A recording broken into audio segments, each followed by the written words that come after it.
Notes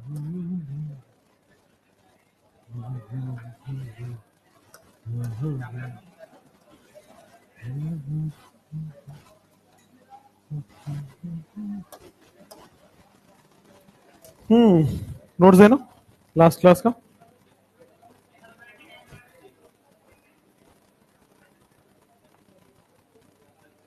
magic number हुआ था last में।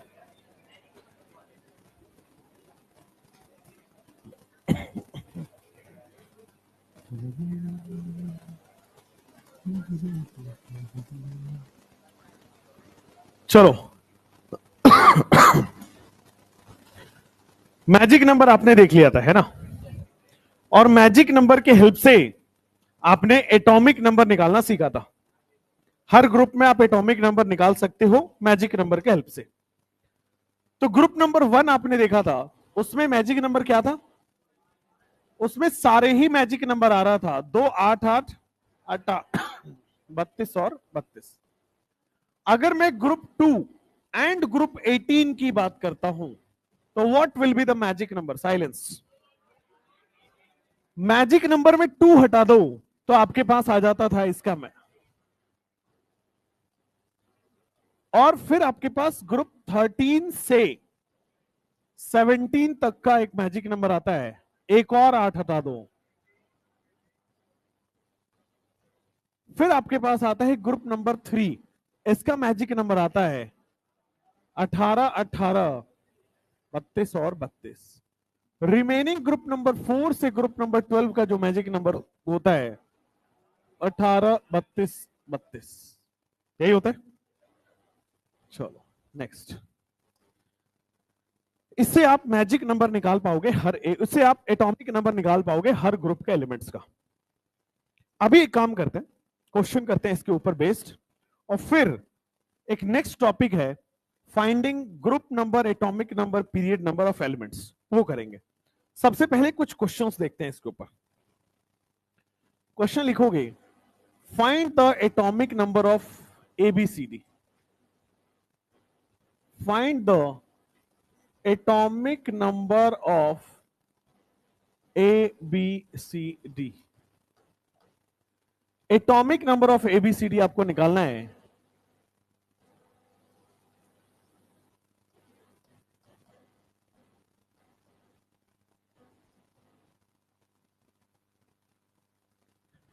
देखो 50 लिखा हुआ है, इसका मतलब एटॉमिक नंबर 50 वहां लिखा हुआ है। अब उसके आसपास 4 एलिमेंट्स है ABCD, उसमें आपको ड्रॉ करना है, द एटॉमिक नंबर निकालना है।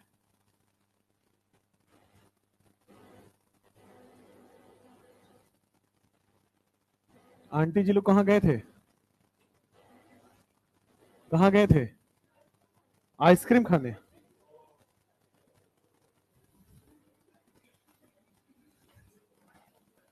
छोड़िए।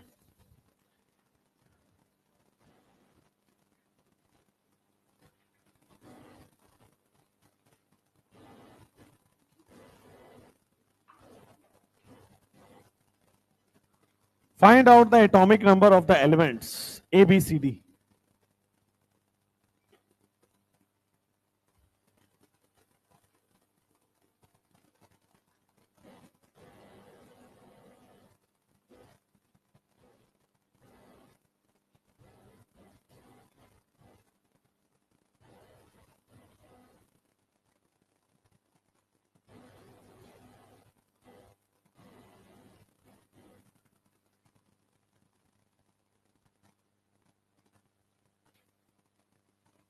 तीन क्वेश्चन है, पीरियोडिक टेबल में आपका एटॉमिक नंबर दिया गया है। अब इन तीनों क्वेश्चंस में आपको ABCD का एटॉमिक नंबर निकालना है। एक एक करके देखते हैं। सबसे पहले देखो यहां दिया गया है एटॉमिक नंबर 50, यहां दिया गया है, आप सब खुद ही कर लोगे, देखना ध्यान से। एटॉमिक नंबर 50 यहां दिया गया है, और 50 से एक ऊपर एक एलिमेंट है A। 50 से ऊपर एक एलिमेंट है A, 50 से नीचे एक एलिमेंट है C, 50 के राइट में एक एलिमेंट है B, और 50 के लेफ्ट में एक एलिमेंट है D। तो यहां पे सबसे आसानी से निकल सकता है B का एटॉमिक नंबर, और सबसे आसानी से निकल सकता है D का एटॉमिक नंबर। आप देख पा रहे हो ये एक पीरियड में है, ये एक पीरियड में है। 50 यहां है तो 49 एटॉमिक नंबर इसका होगा, 51 एटॉमिक नंबर इसका होगा। पीरियड में ऐसे ही देखते, एक एक करके एटॉमिक नंबर आगे बढ़ता है और एक एक करके एटॉमिक नंबर कम हो रहा होता है। तो अगर मैं बी और डी का एटॉमिक नंबर आपसे पूछूं तो बड़ा आसान है, अगर बी है तो एक एटॉमिक नंबर बढ़ा दो और अगर डी है तो एक एटॉमिक नंबर कम कर दिया। लेकिन ग्रुप में आपको पता है कि मैजिक नंबर से एटॉमिक नंबर निकलता है। ग्रुप में अगर आपको निकालना है तो मैजिक नंबर से निकालना पड़ेगा। अब 50 एटॉमिक नंबर कहां आता है?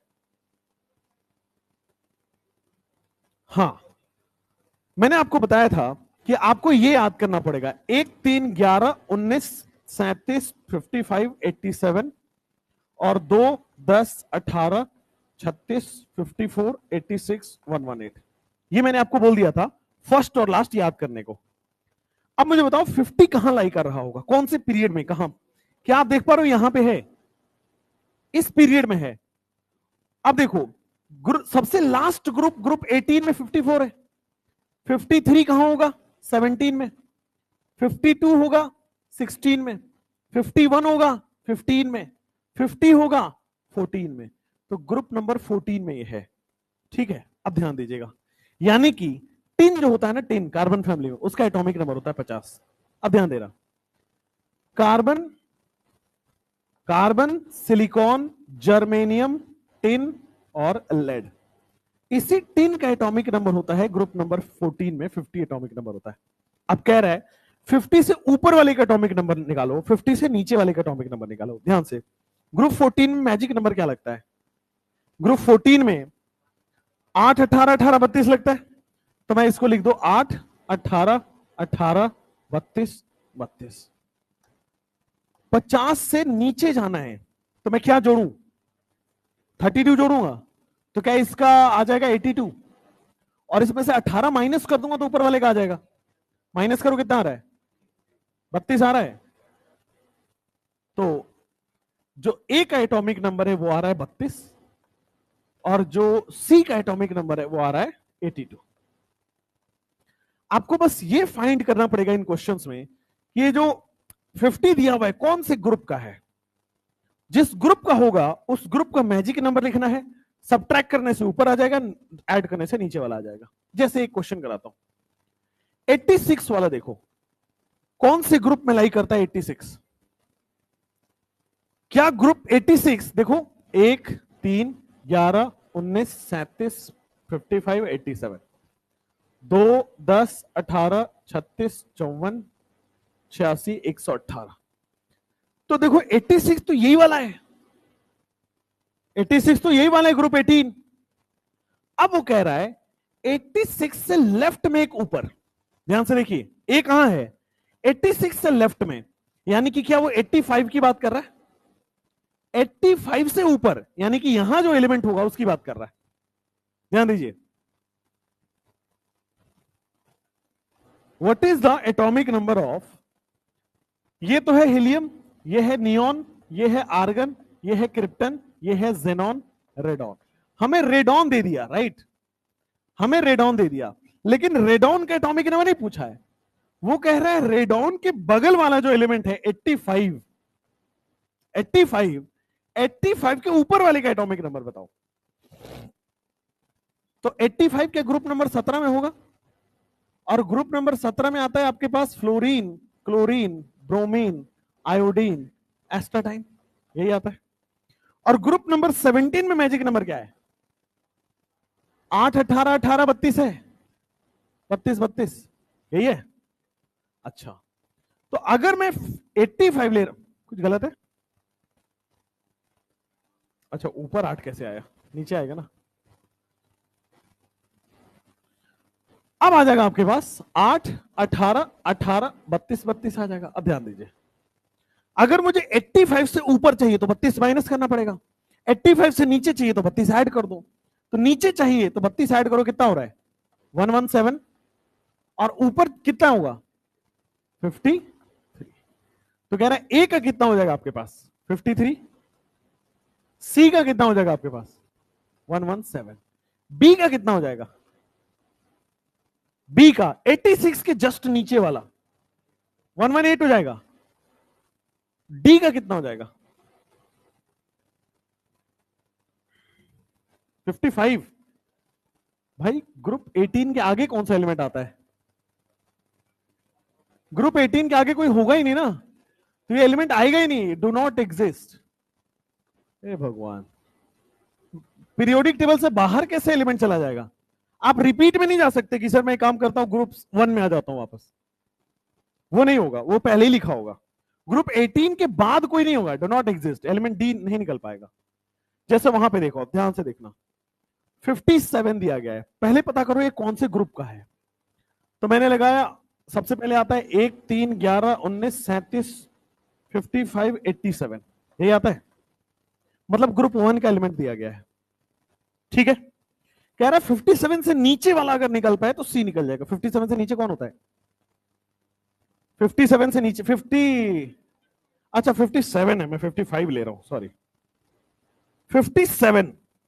तो देखो कभी भी निकालना हो तो फोन नंबर लिख लो, 1 3 11 19 37 55 87, इधर हो जाएगा 2 10 18 36 54 86 118। ध्यान दो 57 कहां है? 55 दिख रहा है।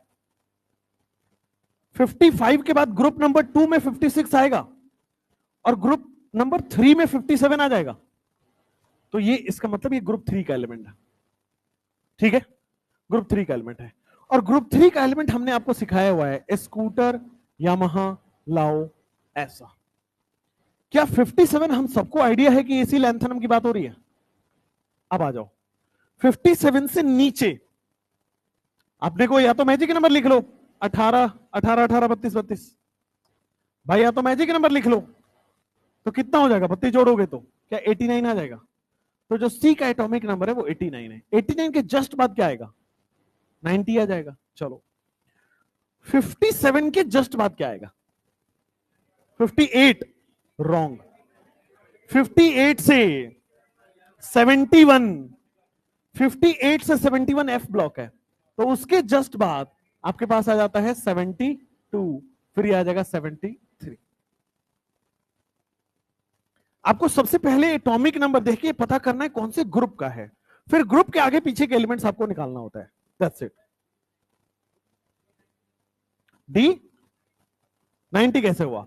89 से जस्ट आगे कौन सा होगा? अच्छा एफ ब्लॉक होगा, बिल्कुल सही है।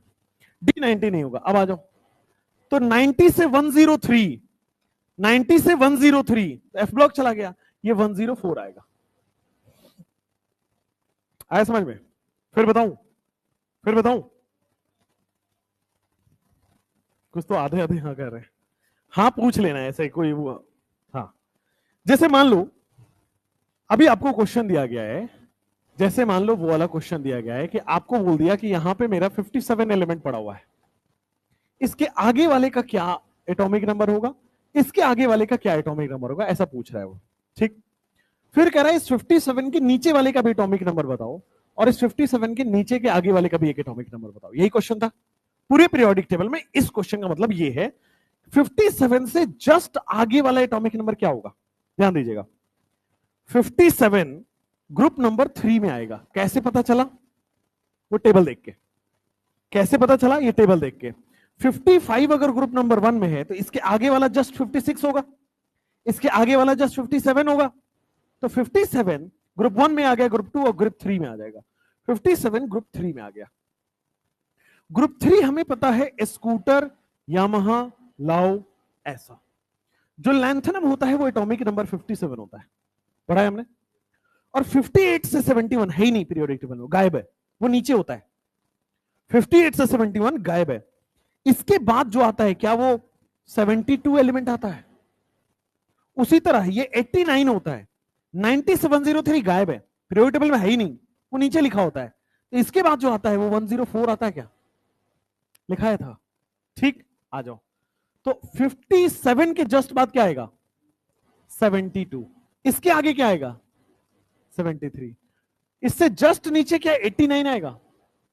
89 के बाद 14 एलिमेंट गायब है, 90 से 103 गायब है, तो क्या आएगा? 104 आ जाएगा। आया समझ में? आया समझ में? चलो, जैसे मान लो आपके पास कुछ क्वेश्चंस ऐसे हैं,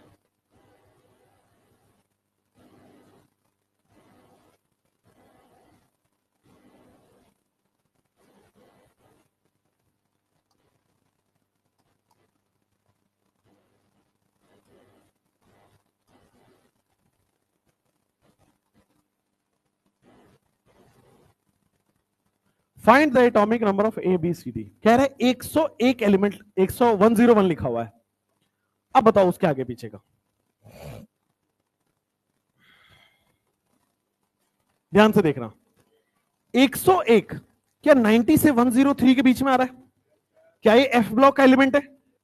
अब आ जाओ तो 90, 91, 92, 93, 94, 5, 6, 7, 8, 9,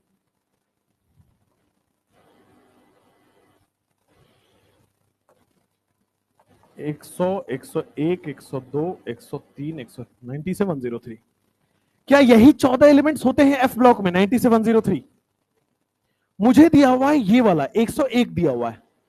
अब कह रहा है 101 के राइट वाले में क्या होगा? 101 के राइट में क्या होगा? 102। 101 के लेफ्ट में क्या होगा? 100।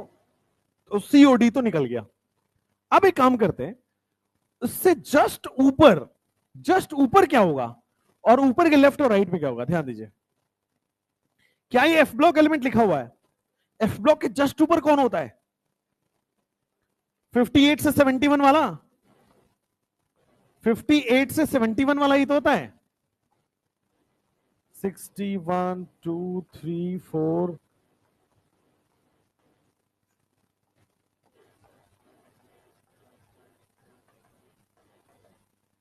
अब देखो 101 से ऊपर वाला क्या है? 69 है। हमें 69 नहीं पूछ रहा, उससे पहले वाला पूछ रहा है, यानी कि ए ये है। 69 के जस्ट बाद वाला पूछ रहा है, यानी कि डी वो है। एस बी बी हुआ क्लियर? तो आपको कहा जाता है कि पीरियोडिक टेबल में एक एलिमेंट दे देगा, उसके आगे पीछे पीरियोडिक टेबल में क्या है वो बताना है आपको। ठीक है, तो एफ ब्लॉक में उसके ऊपर क्या है? दूसरा वाला एफ ब्लॉक। भाई पहले क्या होता है? 58 से 71, फिर नीचे क्या होता है? 90 से 103। 101 दिया था, उसके आगे पीछे का आपको पूछ रहा था। तो ऐसे ड्रॉ करके आपको देख के बताना होता है। मैजिक नंबर में इसी टाइप के क्वेश्चन आएगा कि आप पूरा पीरियोडिक टेबल में बता दो कौन कहां है।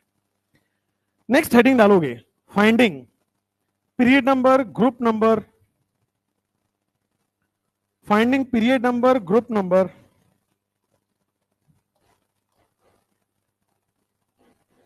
Block number. फाइंडिंग किसी भी एलिमेंट का पीरियड नंबर क्या होगा, ग्रुप नंबर क्या होगा। Finding period number, group number and block number. Period number क्या होगा, ग्रुप नंबर क्या होगा और ब्लॉक नंबर क्या होगा किसी भी एलिमेंट का, ऑफ एन एलिमेंट। अब देखो इसमें दो तरह के केस आते हैं, इसमें टोटल दो तरह के क्वेश्चन बनते हैं। आइए वो दोनों तरह के क्वेश्चन मैं आपको यहीं पे समझा देता हूं, फिर क्वेश्चंस करेंगे इसके ऊपर।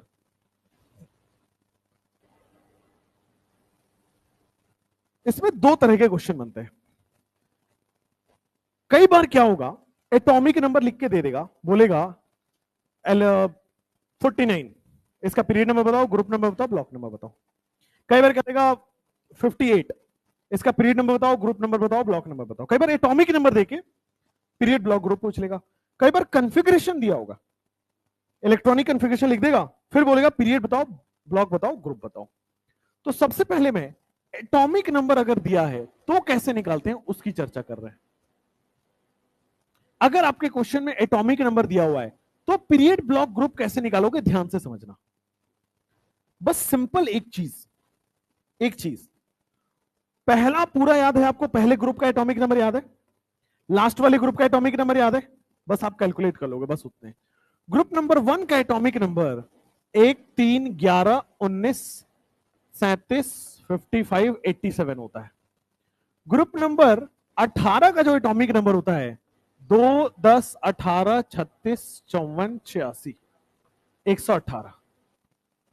ये बस दिमाग में होना चाहिए।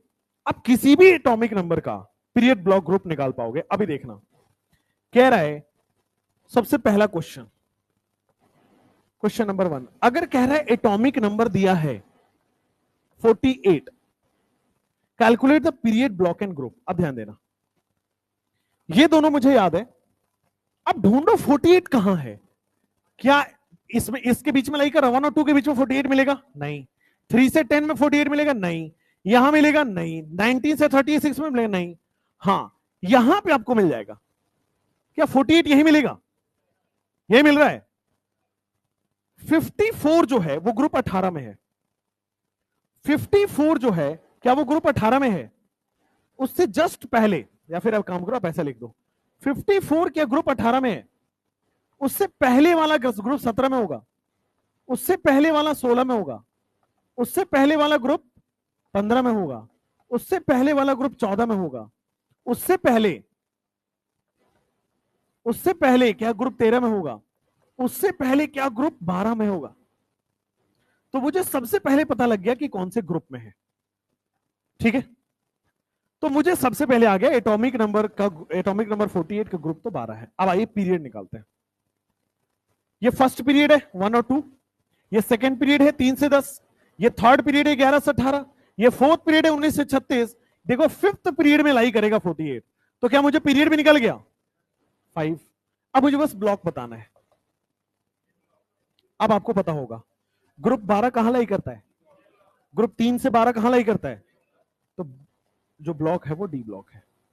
देखो इसको समझाने के 1000 तरीके हैं, बट सबसे सटीक और हर बार सही इसी तरीके से आएगा, इससे गलतियां नहीं होती है। ठीक है, अगर आपसे क्वेश्चन दे दिया गया, मान लो क्वेश्चन दे रहा है एटॉमिक नंबर 34 कहां लाई करेगा। क्वेश्चन नंबर 2 दे रहा है एटॉमिक नंबर 34 अगर है, find period block and group. अब ध्यान दो, 34 क्या यहां पे है 19 से 36 के बीच में लाई कर रहा है, ये 34 क्या 19 से 36 के बीच में है, तो मैं सीधा लिख दूंगा पीरियड 4 है। 36 अगर ग्रुप 18 में है तो 35 17 में होगा, 34 क्या होगा, तो क्या ग्रुप नंबर 16 में होगा। अगर ग्रुप 16 में तो क्या मैं इसको पी ब्लॉक बोल दूं, खत्म।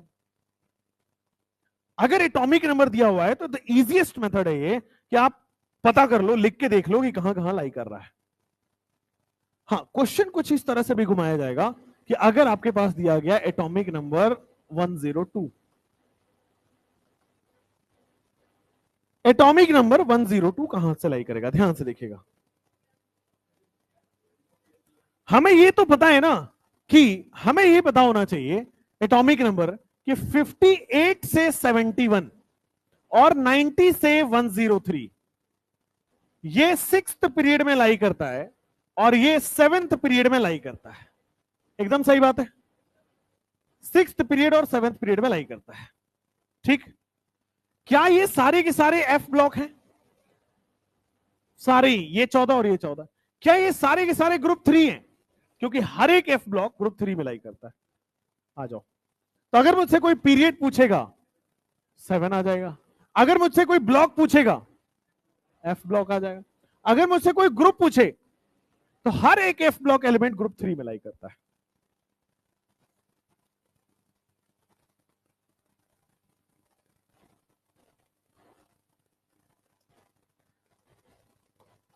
अगर मुझसे कोई क्वेश्चन नंबर 4 में कह रहा है एटॉमिक नंबर 57 दिया गया है, find the period block and group, कर लो कर लो।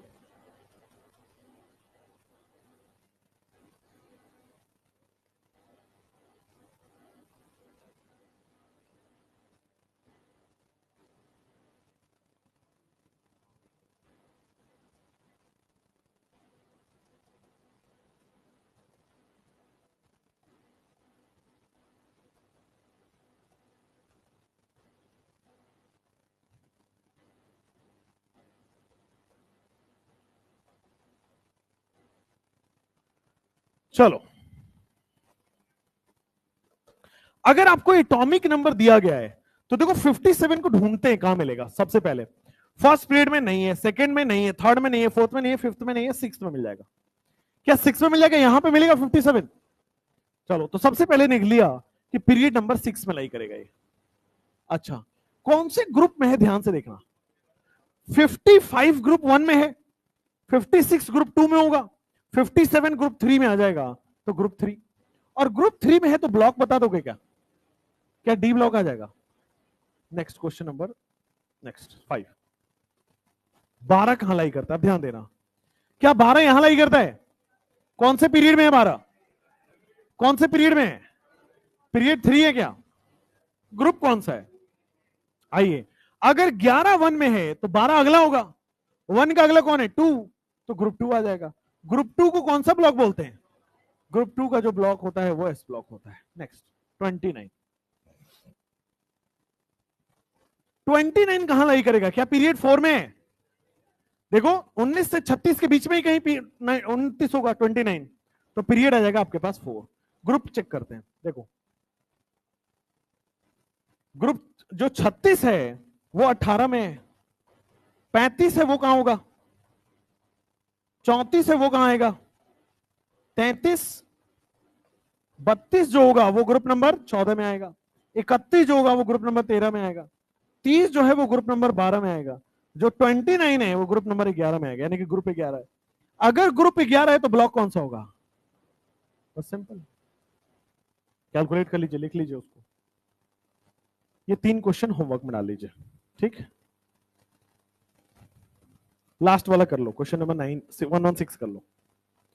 क्वेश्चन नंबर 116, क्या देख रहे हो आप? पीरियड नंबर 6 और 7 में है वो, क्या सबको दिख रहा है? सबसे लास्ट वाले मिलेगा पीरियड 7। ग्रुप कौन सा मिलेगा? ग्रुप 16 मिलेगा। ब्लॉक कौन सा है? P block. ग्रुप 16 है तो पी ब्लॉक है। चलो, एक तो केस ये हो गया कि अगर आपको एटॉमिक नंबर दिया है तो आप कैसे करोगे पीरियड, ग्रुप और ब्लॉक, अगर एटॉमिक नंबर दिया है तो। अगर आपको इलेक्ट्रॉनिक कॉन्फ़िगरेशन दिया है तो फिर period number, group number, block number कैसे निकालोगे? आओ देखते हैं, पहले ये लिख लो।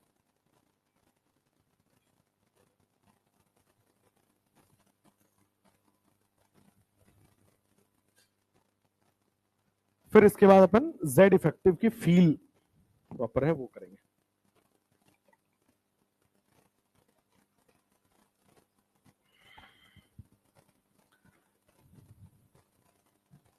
आज 2 क्लास लेनी मेरे को इधर। कल हुई थी क्लास आपकी? नहीं हुई थी? कौन लिया था? फिजिक्स। गर्मी लग रहा है? क्यों? ऐसे नहीं चल रहा है?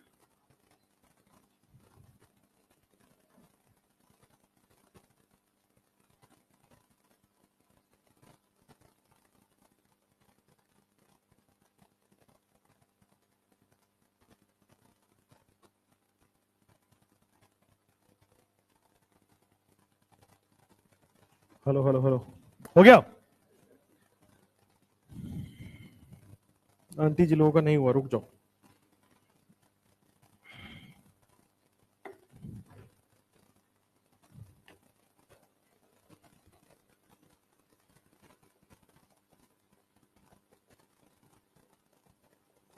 तुमको सुबह भी देखता हूँ, सुबह ही आते हो ना तुम भी, फिर घर जाते हो, यही पढ़ते हो।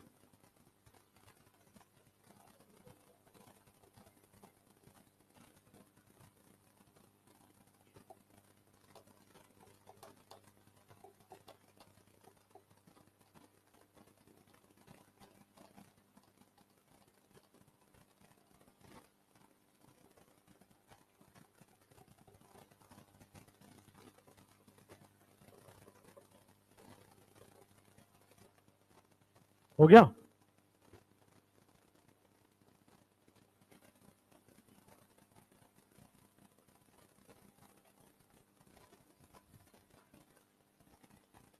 अगर आपको इलेक्ट्रॉनिक कॉन्फ़िगरेशन दिया है तब आप कैसे निकालोगे period number, block number, group number? आइए लिखो, एटॉमिक नंबर गिवन के बाद केस नंबर 2 बन जाएगा, केस नंबर 2 बन जाएगा इलेक्ट्रॉनिक कॉन्फ़िगरेशन इज गिवन। इसमें भी अब कॉन्सेप्ट नहीं बदलेंगे। जनरली क्या होता है, हर टीचर का अपना अपना तरीका होता है, तो इसमें एक अलग तरीका बता देते हैं, सेम तरीके से उस क्वेश्चन को भी सॉल्व करेंगे। तरीका एक ही होगा, क्वेश्चन सारे ही सॉल्व हो जाएंगे। तो अपन तरीका चेंज नहीं करेंगे, इसी तरीके को जो हमने सीखा है इसी को अप्लाई करना सीख लेंगे, बस चेंज नहीं करेंगे, कुछ अलग मत सोचना, जो सोचा है वही सेम है। If electronic configuration is given, case number 2, case number 2 आपको इलेक्ट्रॉनिक कॉन्फ़िगरेशन लिख के दे देगा और आपसे बोलेगा कि find period number, group number, block number. Electronic configuration दिया होगा, find period number, block number, group number. जैसे एग्जाम्पल के तौर पे ये देखो, आपको दिया है 1s2, 1s2, 2s2, 2p5। Just example के तौर पे मैं एक लिख रहा हूं। अभी आपको क्या करना है, पहले आपको दिया गया था एटॉमिक नंबर, सीधा सीधा लिख दिया 55, 54, 30 लिख दिया नंबर। अभी आप एटॉमिक नंबर कैलकुलेट कर लो, कितने इलेक्ट्रॉन दिख रहे हैं? 2, 2 4 और 5 9। क्या इसका एटॉमिक नंबर 9 होने वाला है? अब आप कर पाओगे? एटॉमिक नंबर 9 हो गया ना, अब आप कर पाओगे। अब एटॉमिक नंबर 9 क्या आप यहां पे देख पा रहे हो? 1 3 11 19 37 55 87, 2 10 18 36 54 86 118। एटॉमिक नंबर 9 क्या यहां लाई करेगा? तो क्या ये पीरियड नंबर 2 में लाई कर रहा है? क्या ये ग्रुप नंबर कितने 17 में लाई कर रहा है? और अगर ग्रुप नंबर 17 है तो क्या ये पी ब्लॉक में लाई कर रहा है? आप वो बिल्कुल मत सोचो कि हाईएस्ट प्रिंसिपल क्वांटम नंबर देख के पीरियड लिखोगे, फिर आप पी ब्लॉक है तो 12 + 5 लगाओगे। घटिया मेथड, ठीक है? वो तो याद ही नहीं रहेगा एग्जामिनेशन हॉल में। एग्जामिनेशन में आपको ये पता होगा, मैं नंबर ऑफ इलेक्ट्रॉन काउंट करके एटॉमिक नंबर निकाल लूंगा। अगर एटॉमिक नंबर आ गया तो मैंने ढेर सारे सवाल एटॉमिक नंबर से पीरियड ब्लॉक ग्रुप निकाला हुआ है। जैसे मान लो आपके सामने 1s, 2s, 2p, 3s, 3p, 3p4। चलो अब इसका बताओ, find the period block and group. बहुत मिली सेकेंड्स में निकलना चाहिए। एटॉमिक नंबर कितना आ रहा है? 2 4 6 10, 2 12 4 16 आ रहा है। एटॉमिक नंबर 16 आ रहा है, तो क्या आप पीरियड लिख पाओगे? पीरियड क्या ये वाला है? तो पीरियड 3 होता है वो। अच्छा 18 अगर 18 अगर ग्रुप 18 में है, 17 का होगा ग्रुप 17 में, 16 का होगा ग्रुप 16 में। और ग्रुप 16 कौन से ब्लॉक का एलिमेंट है? ग्रुप 16 क्या पी ब्लॉक का एलिमेंट है? जैसे मान लो आपके सामने 1s, 2s, 2p, हाँ एक second, 3s, 3p, 4s, 3d। बोलो किसको डाउट था? कितने एटॉमिक नंबर आ रहा है इसका? आप इलेक्ट्रॉन काउंट करके एटॉमिक नंबर निकाल दोगे। देखो यहां पे 2 4 10 12 18 20 25। एटॉमिक नंबर 25 कहां लाई कर रहा है? क्या पीरियड नंबर 4 में लाई कर रहा है? तो पीरियड नंबर 4 आ गया। अब मुझे बताओ ग्रुप नंबर कौन सा है? ध्यान से, 19 है ग्रुप 1 में, 20 होगा 2 में, 21 होगा 3 में, 22 होगा 4 में, 23 होगा ग्रुप 5, 24 होगा ग्रुप 6, 25 होगा ग्रुप 7, और ग्रुप 3 से 12 सारे के सारे डी ब्लॉक बोले जाते हैं। सारे के सारे डी ब्लॉक बोले जाते हैं। चलो इसको नोट डाउन करो, फिर मैं क्वेश्चंस निकाल लेता हूं।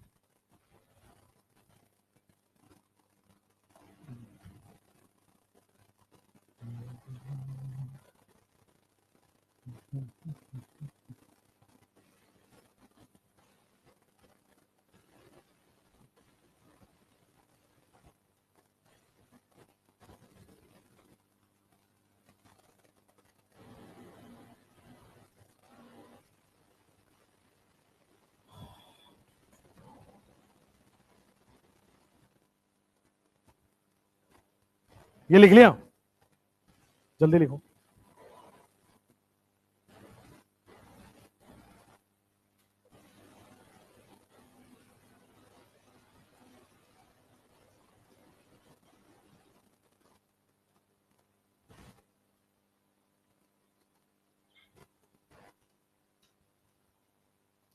कैसे भी क्वेश्चन आ जाए, आपको सीधा एटॉमिक नंबर निकालना है।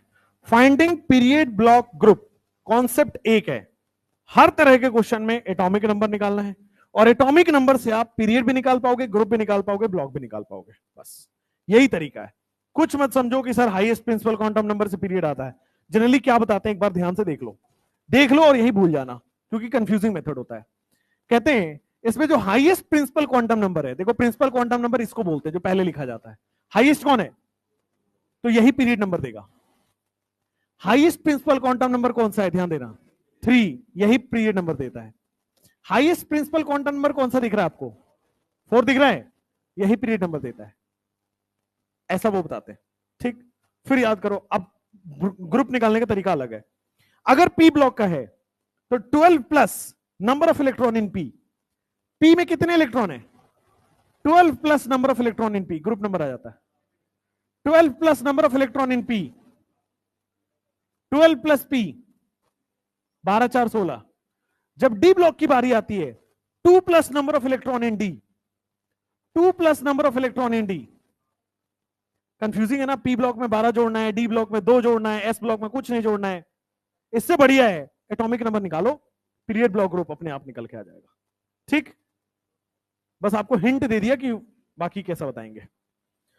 अब देखो, मान लो आपके पास कुछ ये लिखा हो,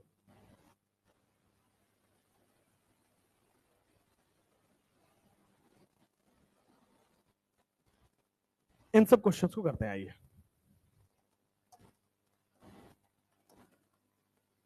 देखो, सबसे पहले कुछ इलेक्ट्रॉनिक कन्फिगरेशन दे दिया, कह रहा है ग्रुप बताइए, ब्लॉक बताइए, पीरियड बताइए। कितना एटॉमिक नंबर आ गया, क्या एटॉमिक नंबर आपका 5 आ गया है? अगर एटॉमिक नंबर 5 आया है तो याद करो कौन से पीरियड, कौन से ब्लॉक, कौन से ग्रुप। 1 3 11 19 37 55 87, 2 10 18 36 54 86 118। कह रहा है एटॉमिक नंबर 5 क्या यहां आ रहा होगा, तो पीरियड कौन सा है, ग्रुप कौन सा है? अगर ये ग्रुप 1 में है तो 4 2 में होगा 5,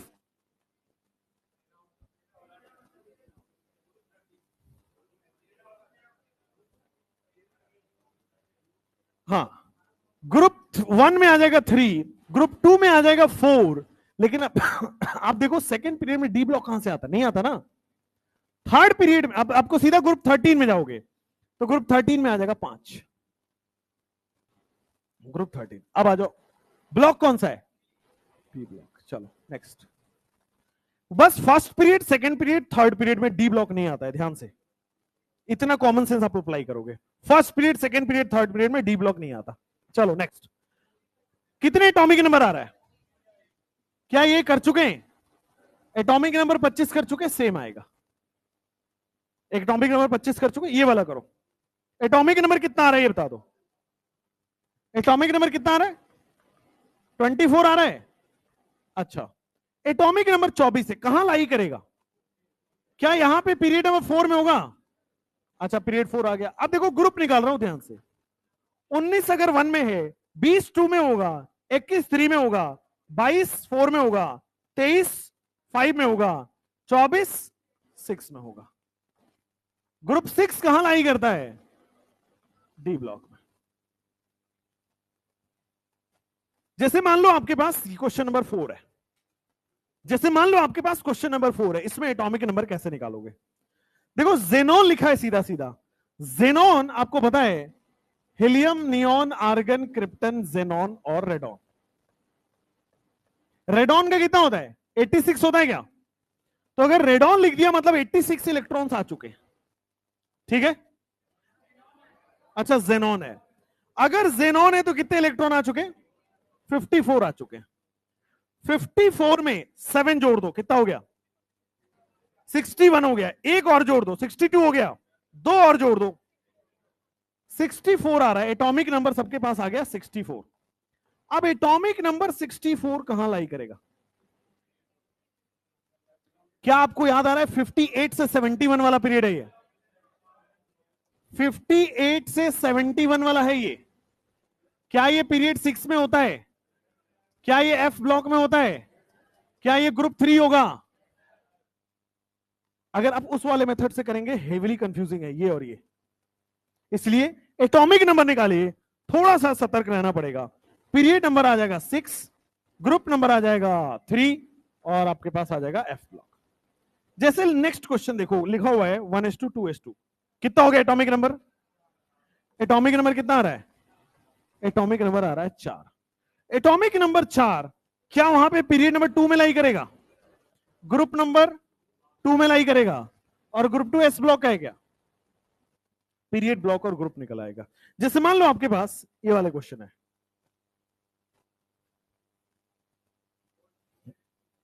एटॉमिक नंबर कितना है, एटॉमिक नंबर कितना आ रहा है, 29 आ रहा है। एटॉमिक नंबर 29 किस पीरियड में है, एटॉमिक नंबर 29, यहां देखो, क्या एटॉमिक नंबर 29 भी यही आएगा, एटॉमिक नंबर 29 भी आपके पास पीरियड नंबर 4 में आ रहा है। उसके बाद ग्रुप कौन सा है, देखो 36 में 18, लिख लिया करो जब कंफ्यूजन हो ना, लिख लिया करो। 36 में ग्रुप 18 आ रहा है, 35 में इस ग्रुप 17 आएगा, 34 में ग्रुप 16 आएगा, 33 में ग्रुप 15 आएगा, 32 में ग्रुप 14 आएगा, 31 में ग्रुप 13 आएगा, 30 में ग्रुप 12 आएगा, 29 में ग्रुप 11 आ रहा है। और ग्रुप 3 से 12 क्या डी ब्लॉक एलिमेंट होते हैं, इसका बताओ, एटॉमिक नंबर बता दो। क्रिप्टन कितना होता है, हेलियम, नियन, आर्गन, क्रिप्टन 2, 10, 18, 36, 36 होता है। 36 प्लस 2 कितना आ रहा है, 48 टोटल हो रहा है, 48 हो रहा है। अब 48 कहां लाई करेगा, एक बार ध्यान से देखना, 48 क्या यहां लाई कर रहा है, क्या ये पीरियड 1 2 3 4 5 है, तो मैं क्या यहां पे सीधा पीरियड 5 लिख दूं। ग्रुप कौन सा है, देखो ध्यान से, 54 जो है वो 18 में है, राइट, 54 जो है वो कहां है, 18 में। 53 कहां आएगा, 17, 52 कहां आएगा, 16, 51 कहां आएगा, 15, 50 कहां आएगा, 14, 49 कहां आएगा, 13, 48 कहां आएगा, 12। तो आपके पास आ जाएगा ग्रुप। और क्या है, मैं इसको डी ब्लॉक लिख सकता हूं, ग्रुप 3 से 12 वाले डी ब्लॉक होते हैं।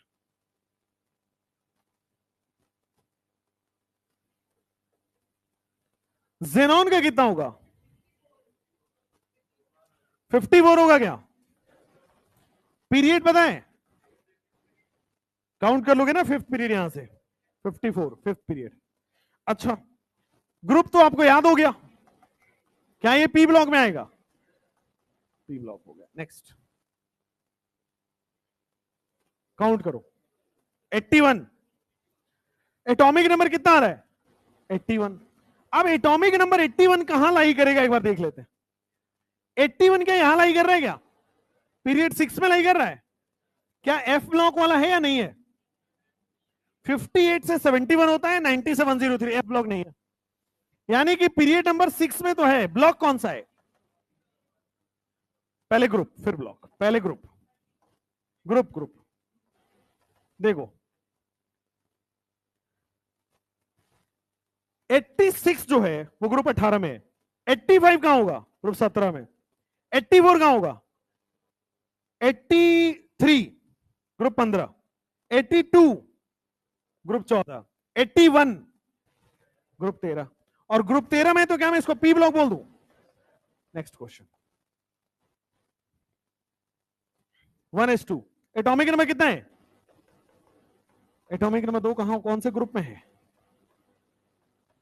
18 ग्रुप में है और पी ब्लॉक है, ठीक है।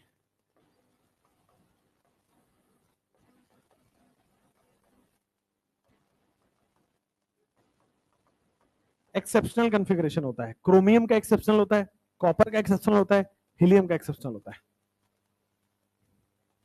हीलियम है पी ब्लॉक में, लेकिन लास्ट इलेक्ट्रॉन कहां जा रहा है, एस में, एक्सेप्शनल है। हाइड्रोजन और हीलियम दोनों की कॉन्फ़िगरेशन, दोनों का जो कॉन्फ़िगरेशन है दोनों एक्सेप्शनल है।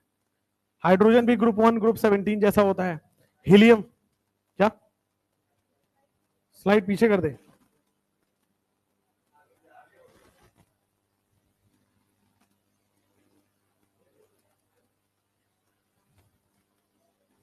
ये कहां जा रहे हैं वैसे,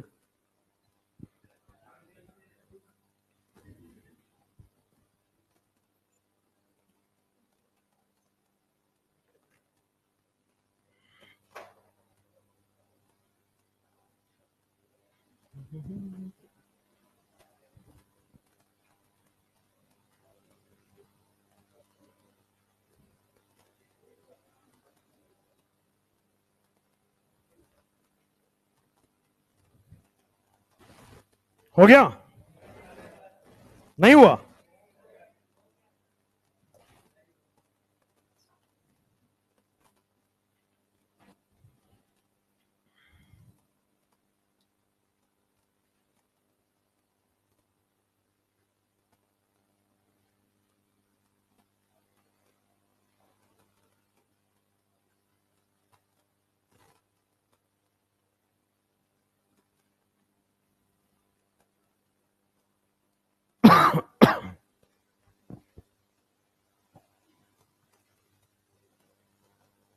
हो गया ना?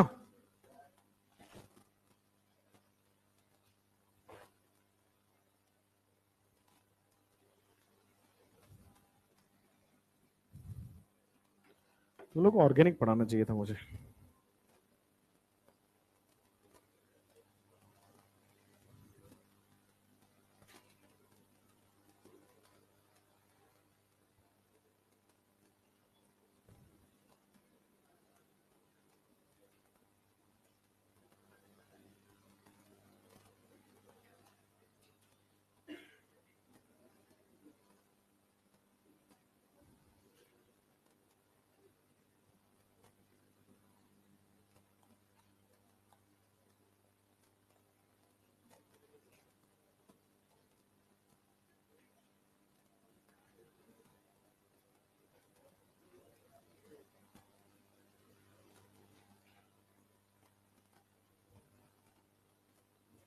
हो गया क्या? आप लोगों ने वो देखा क्या, सुप्रीम कोर्ट की हियरिंग? नहीं देख रहे थे तुम? देख तो रहे थे, तभी तो इतनी वॉचिंग आ रही थी। मैं समझ नहीं रहा, बच्चे पढ़ाई वाले सेक्शन देखते नहीं है, सुप्रीम कोर्ट में क्या चल रहा है उसको जरूर देखेंगे। मैं तो नहीं था, मेरे को बकवास लगता है वो 2 घंटे। हाँ देखो जज ने क्या कहा, अब कुछ अच्छा कहेगा, देखना वीडियोस। खैर at the end of the day वही हुआ कि रीनीट नहीं होगा। ठीक है, कोई नहीं, कुछ नहीं होने वाला है। जब तक वाइड स्प्रेड नहीं होगा तब तक रीनीट नहीं होगा। ठीक है, 2015 वाली लोग कंपेयर कर रहे हैं कि 2015 में तो हो गया था, 2015 में रीनीट हुआ था। ठीक है, बच्चा कम नहीं था, वहां यह था कि वाइड स्प्रेड पता लग गया था कि एक पूरे पूरे सेंटर से, सेंटर के बच्चों को ले दिया गया था, उसमें से 40-42 लोग ही फायदा उठा पाए थे, बट गया 40 सारे सेंटर के बच्चों तक था। अगर किसी व्हाट्सएप ग्रुप में फ्लोट हुआ है तो वाइड स्प्रेड है, टेलीग्राम ग्रुप में गया है तो वाइड स्प्रेड है।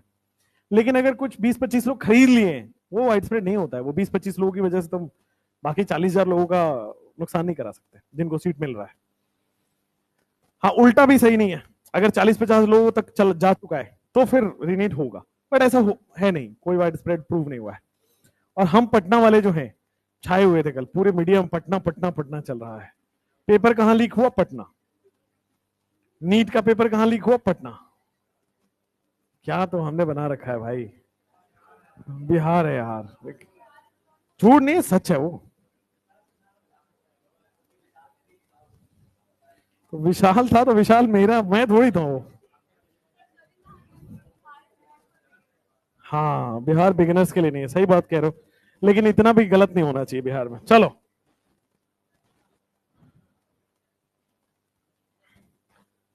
Find period group and block of atomic number 12, 50, 48 and 100।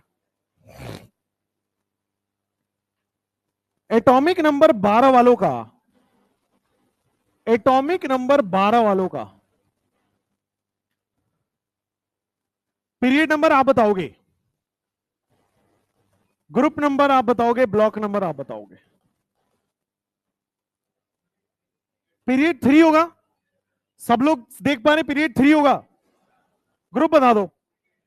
Second group होगा, सेकंड ग्रुप वाले एस ब्लॉक होते हैं। चलो, उसके बाद atomic number 50,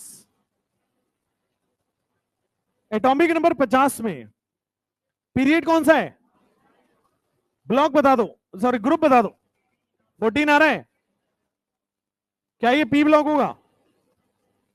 next, atomic number 100 करो पहले।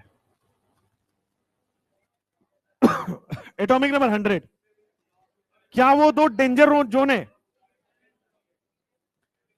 क्या ये 90 से 103 वाला है? 90 से 103 में पीरियड कौन सा आता है? ग्रुप कौन सा आता है? एफ ब्लॉक होगा। चलो उसके बाद एटॉमिक नंबर 48, पीरियड 5 आ रहा है, ग्रुप 12 आ रहा है और पी ब्लॉक आ रहा है। बाकी आप खुद करना। हेडिंग डालो जेड इफेक्टिव। कोई भी पीरियड ब्लॉक ग्रुप का क्वेश्चन आए, सीधा एटॉमिक नंबर निकालो, वो 2 कॉलम लिखो, वहीं से मिल जाएगा आंसर। सीधा एटॉमिक नंबर निकालना है, 2 ग्रुप लिखना है, ग्रुप 1 और ग्रुप 18। आपके पास पीरियड का भी आंसर आ जाएगा, ब्लॉक का भी आ जाएगा, ग्रुप का भी आ जाएगा। हेडिंग अब चालू हो रहा है जेड इफेक्टिव या फिर effective nuclear charge. The next heading is, नहीं लिखा था,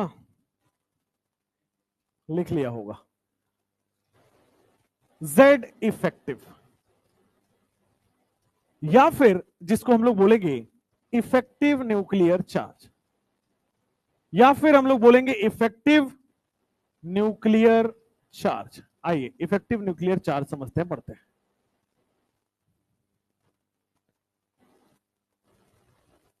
सबसे पहले समझो, जेड इफेक्टिव टॉपिक को बाद में पढ़ेंगे। जेड इफेक्टिव टॉपिक से पहले मुझे जेड समझना है, जेड क्या होता है।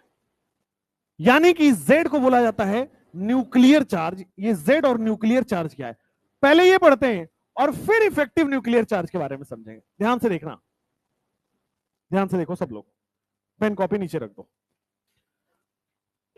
बुक को उसके नीचे नहीं, ऊपर, मतलब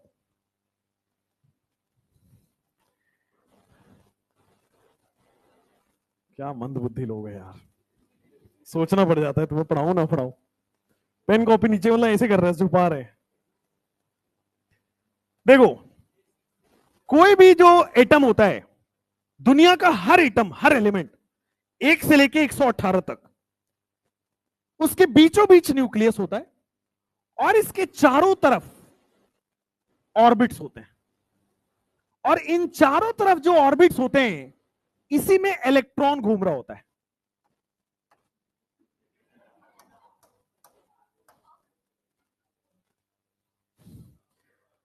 कुछ तो जादू हुआ। जो चारों तरफ जो आपके पास ऑर्बिट्स होता है, इसी में इलेक्ट्रॉन रहता है। ध्यान से देखना, कोई भी एलिमेंट ले लो पीरियोडिक टेबल में, 118 एलिमेंट है, हर एलिमेंट का स्ट्रक्चर को जैसे ही बनेगा, बीच में न्यूक्लियस होता है और उस न्यूक्लियस को घेर रहा होता है चारों तरफ से ऑर्बिट, और उस घेरने वाले ऑर्बिट्स में होता है इलेक्ट्रॉन। ठीक है, अभी के लिए मान लेता हूं, भाई मैं मिटा कुछ रहा हूं, मिट कुछ हो रहा है। चलो अभी के लिए मैं मान लेता हूं कि मेरे पास एक ऐसा एटम है जिसमें न्यूक्लियस है और एक ही ऑर्बिट है। अभी के लिए मैं मान के चलता हूं मेरे पास एक ऐसा एटम है जिसमें न्यूक्लियस है और एक ऑर्बिट है। यानी कि मैं बोल लेता हूं, मान लो हाइड्रोजन एटम की बात करते हैं। क्या हाइड्रोजन एटम में, हाइड्रोजन एटम आप लिखते हो फर्स्ट पीरियड का है, और फर्स्ट पीरियड का है मतलब एक ऑर्बिट होगा। सेकेंड पीरियड का होता तो न्यूक्लियस के चारों तरफ 2 ऑर्बिट होते। थर्ड पीरियड का होता तो न्यूक्लियस के चारों 3 ऑर्बिट हो रहे होते। फोर्थ पीरियड का हर एलिमेंट में न्यूक्लियस होगा और उसके चारों तरफ 4 ऑर्बिट होंगे। यहां आ जाओ, हाइड्रोजन फर्स्ट पीरियड का है, यानी कि न्यूक्लियस के चारों तरफ एक ऑर्बिट होगा। हम सबको पता है कि न्यूक्लियस के अंदर प्रोटॉन होता है, और हम सबको पता है इस न्यूक्लियस के अंदर न्यूट्रॉन होता है। प्रोटॉन एंड न्यूट्रॉन होता है। अभी अभी मैंने बोला कि ये जो ऑर्बिट्स हैं, इस ऑर्बिट में क्या होने वाला है, इलेक्ट्रॉन। मुझे बताओ प्रोटॉन का कौन सा चार्ज है, पॉजिटिव। मुझे बताओ इलेक्ट्रॉन का कौन सा चार्ज है, नेगेटिव। मुझे बताओ न्यूट्रॉन का कौन सा चार्ज है, न्यूट्रल, कोई चार्ज ही नहीं है। इसीलिए बोला जाता है कि न्यूक्लियस में पॉजिटिव चार्ज है। होता न्यूट्रॉन भी है, बट चार्ज तो न्यूट्रॉन का है ही नहीं ना। न्यूक्लियस में प्रोटॉन भी है, न्यूट्रॉन भी है, बट न्यूट्रॉन का चार्ज नहीं है। देयरफॉर हम हमेशा प्रोटॉन लेके चलते हैं, पॉजिटिव चार्ज लेके चलते हैं न्यूक्लियस को। अब ध्यान दीजिए, अगर ये प्लस है तो क्या माइनस को अट्रैक्ट करेगा, क्योंकि अपोजिट चार्ज अट्रैक्ट करेगा। तो ये जो न्यूक्लियस है, ये जो बीच में न्यूक्लियस बैठा हुआ है, अगर इसके पास एक ही इलेक्ट्रॉन है, मान लो इसके पास पूरे एक ही इलेक्ट्रॉन, हाइड्रोजन एक ही इलेक्ट्रॉन होगा, तो क्या ये प्लस चार्ज इस माइनस चार्ज को अपनी तरफ खींचेगा? क्या ये प्लस चार्ज इस माइनस चार्ज को अपनी तरफ खींचेगा? हाँ या ना? ओके। ये जो प्लस चार्ज है, ये जो माइनस चार्ज है, ये जो खींच रहा है, इसको अट्रैक्ट कर रहा है, यही न्यूक्लियर चार्ज है। फिर से सुनिएगा, न्यूक्लियर का चार्ज का मतलब न्यूक्लियस का चार्ज जिससे वो अट्रैक्ट कर रहा है। What is nuclear charge? Nucleus का चार्ज जिससे वो बाहरी इलेक्ट्रॉन को अपनी तरफ अट्रैक्ट कर रहा है, खींच रहा है, दिस इज न्यूक्लियर चार्ज। अब ध्यान दीजिएगा, न्यूक्लियर चार्ज केवल सिंगल इलेक्ट्रॉन सिस्टम पे वैलिड होता है। समझो सिंगल इलेक्ट्रॉन सिस्टम क्या है, जिसमें एक ही इलेक्ट्रॉन हो, जैसे कि हाइड्रोजन। न्यूक्लियर चार्ज में सबसे पहला, अभी लिखना मत, सबसे पहला स्टेटमेंट आएगा only valid for uni electron बोलो या सिंगल इलेक्ट्रॉन सिस्टम बोलो, only valid for single electron system. अभी मैं इफेक्टिव न्यूक्लियर चार्ज पढ़ा भी नहीं रहा, अभी मैं दूसरा टॉपिक पढ़ा रहा हूं जिसका नाम है न्यूक्लियर चार्ज। न्यूक्लियर चार्ज क्या है? न्यूक्लियस अपने चार्ज से बाहरी इलेक्ट्रॉन को अपनी तरफ खींच रहा है, दिस इज न्यूक्लियर चार्ज। और ये केवल और केवल सिंगल इलेक्ट्रॉन सिस्टम के लिए वैलिड होता है। अब आपका सवाल आएगा, सर सिंगल इलेक्ट्रॉन सिस्टम किसे कहते हैं? एग्जाम्पल के तौर पे हाइड्रोजन एक सिंगल इलेक्ट्रॉन सिस्टम है, एक इलेक्ट्रॉन होगा। हीलियम प्लस, हीलियम में 2 इलेक्ट्रॉन था, एक लॉस हो गया। Lithium +2 etcetera. क्या ये सारे सिंगल इलेक्ट्रॉन सिस्टम है? तो सिंगल इलेक्ट्रॉन सिस्टम में एक प्लस एक माइनस है, तो हमेशा अट्रैक्शन होगा। अगर सिंगल इलेक्ट्रॉन सिस्टम है तो केवल अट्रैक्शन होगा प्लस और माइनस के बीच में, और जो न्यूक्लियस अट्रैक्ट कर रहा है इसी को कहते हैं न्यूक्लियर चार्ज। फिर से ध्यान दीजिएगा, सिंगल इलेक्ट्रॉन सिस्टम में एक प्लस और माइनस है, एक ही प्लस और एक ही माइनस है, तो ये वाला प्लस इस माइनस को जो खींच रहा है इसी को हम लोग कहते हैं न्यूक्लियर चार्ज। न्यूक्लियस पूरे पूरे फोर्स से उस इलेक्ट्रॉन को खींच रहा है, और उस पूरे पूरे फोर्स को क्या कहते हैं? Nuclear charge. अभी न्यूक्लियस को कोई रोक टोक नहीं रहा है कि अट्रैक्ट मत करो भाई, कोई बाधा थोड़ी आ रही है कि अट्रैक्ट मत करो, ये प्लस है माइनस है, भरपूर अट्रैक्शन होगा।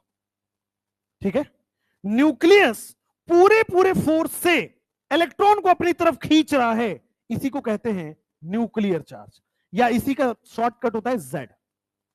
ठीक है, only valid for single electron system. The total force of attraction, what is Z? The total force of attraction applied by nucleus, the total force of attraction applied by nucleus on, ध्यान दीजिएगा, outer most electron. कह रहा है जो total force of attraction है, यहां पे केवल अट्रैक्शन ही तो लगेगा, कहीं रिपल्सन दिख रहा है भाई? अपोजिट चार्ज हमेशा अट्रैक्शन होगा, तो टोटल अट्रैक्शन फोर्स जो न्यूक्लियस और बाहरी इलेक्ट्रॉन के बीच में लग रहा है इसी को कहते हैं न्यूक्लियर चार्ज। यहां पे केवल अट्रैक्शन लग रहा है, ध्यान दीजिएगा, the total force of attraction, और ब्रैकेट में लिख लीजिए ओनली अट्रैक्शन। यहां पे किसी भी तरह से रिपल्सन नहीं लग रहा होता है। The only attraction force, the total attraction force applied by nucleus on the outer most electron, this is known as your Z या न्यूक्लियर चार्ज। अब एक एग्जांपल लेता हूं, आपका न्यूक्लियर चार्ज फिनिश हो गया, न्यूक्लियर चार्ज आपका फिनिश हो गया। एक एग्जांपल ऐसे ही समझा रहा हूं, जैसे मान लो आपके पास अब न्यूक्लियस है, अब सिंगल इलेक्ट्रॉन नहीं रहा। अब ध्यान दीजिएगा, अब सिंगल इलेक्ट्रॉन नहीं रहा। अगर सिंगल इलेक्ट्रॉन नहीं रहा तो देखो हम पढ़ते हैं 2 8 8 18 18 32, 2 इलेक्ट्रॉन होगा, फिर अगले वाले में 8 होगा। एक काम करते हैं, 1 इलेक्ट्रॉन, 2 3 4 5 6 7 8, तो पहले वाले में 2 इलेक्ट्रॉन होता है, उसके बाहर 8 इलेक्ट्रॉन होता है, फिर उसके बाहर 8 इलेक्ट्रॉन होता है, फिर 18 इलेक्ट्रॉन होता है, 18 इलेक्ट्रॉन होता है, 32 इलेक्ट्रॉन होता है, 32 इलेक्ट्रॉन होता है। वैसे ही होता है, पहले ऑर्बिट में 2 इलेक्ट्रॉन, दूसरे ऑर्बिट में 8 इलेक्ट्रॉन, तीसरे में 8 इलेक्ट्रॉन, चौथे में 18, पांचवें में भी 18, छठे में 32, सातवें में 32, ऐसा चलता है। के लेमन वाला स्ट्रक्चर आपने पहले पढ़ा होगा, वो जरूरत नहीं है। अब मैं डिफरेंस क्या कर रहा हूं, ध्यान देना। पहले केवल 1 इलेक्ट्रॉन था, सिंगल इलेक्ट्रॉन सिस्टम की बात हो रही थी। अब क्या है? मल्टी इलेक्ट्रॉन सिस्टम की बात हो रही है।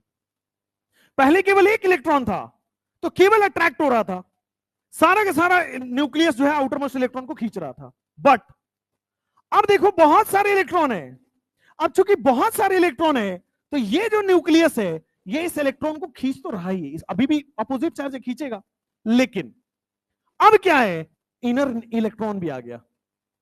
अब मल्टी इलेक्ट्रॉन सिस्टम होने की वजह से जो इलेक्ट्रॉन है, अब देखो इसमें और इसमें अट्रैक्शन होगा, रिपल्सन होगा, तो ये जो इनर इलेक्ट्रॉन है ये इसको धक्का मारेगा, रिपेल करेगा। सिमिलरली ये जो इलेक्ट्रॉन है ये इसको इनर इलेक्ट्रॉन है रिपेल करेगा, धक्का मारेगा। अभी तक क्या था, केवल एक प्रोटॉन एक इलेक्ट्रॉन, तो केवल अट्रैक्शन हो रहा था। अगर केवल अट्रैक्शन हो रहा है, जेड बोलते हैं उसको, अट्रैक्शन भी हो रहा है रिपल्सन भी हो रहा है, it is called as Z effect. और ध्यान देना, ये जो न्यूक्लियस है, ये जो न्यूक्लियस है इस बाहरी इलेक्ट्रॉन को बहुत अच्छे से अट्रैक्ट कर रहा है, बट जो इनर इलेक्ट्रॉन है, inner electron due to same charge ये इसको रेपेल भी मार रहा है। तो कुछ अट्रैक्शन हो रहा है, कुछ रिपल्सन हो रहा है, यानी कि नेट फोर्स आएगा। फ्रिक्शन में पढ़ते हो ना, टोटल फोर्स माइनस पीछे वाला फोर्स, नेट फोर्स। यहां भी वही हो रहा है, टोटल फोर्स माइनस फ्रिक्शन वाला फोर्स, पीछे वाला फोर्स। तो जो नेट फोर्स बन रहा है, net force of attraction is Z effective.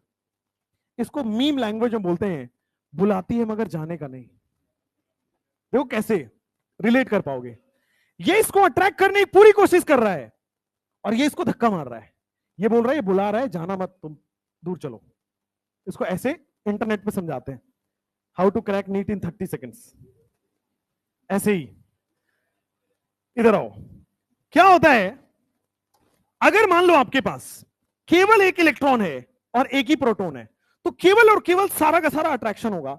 Single electron system में सारा का सारा अट्रैक्शन होगा। अगर सारा ही अट्रैक्शन है, इसको कहते हैं न्यूक्लियर चार्ज जेड।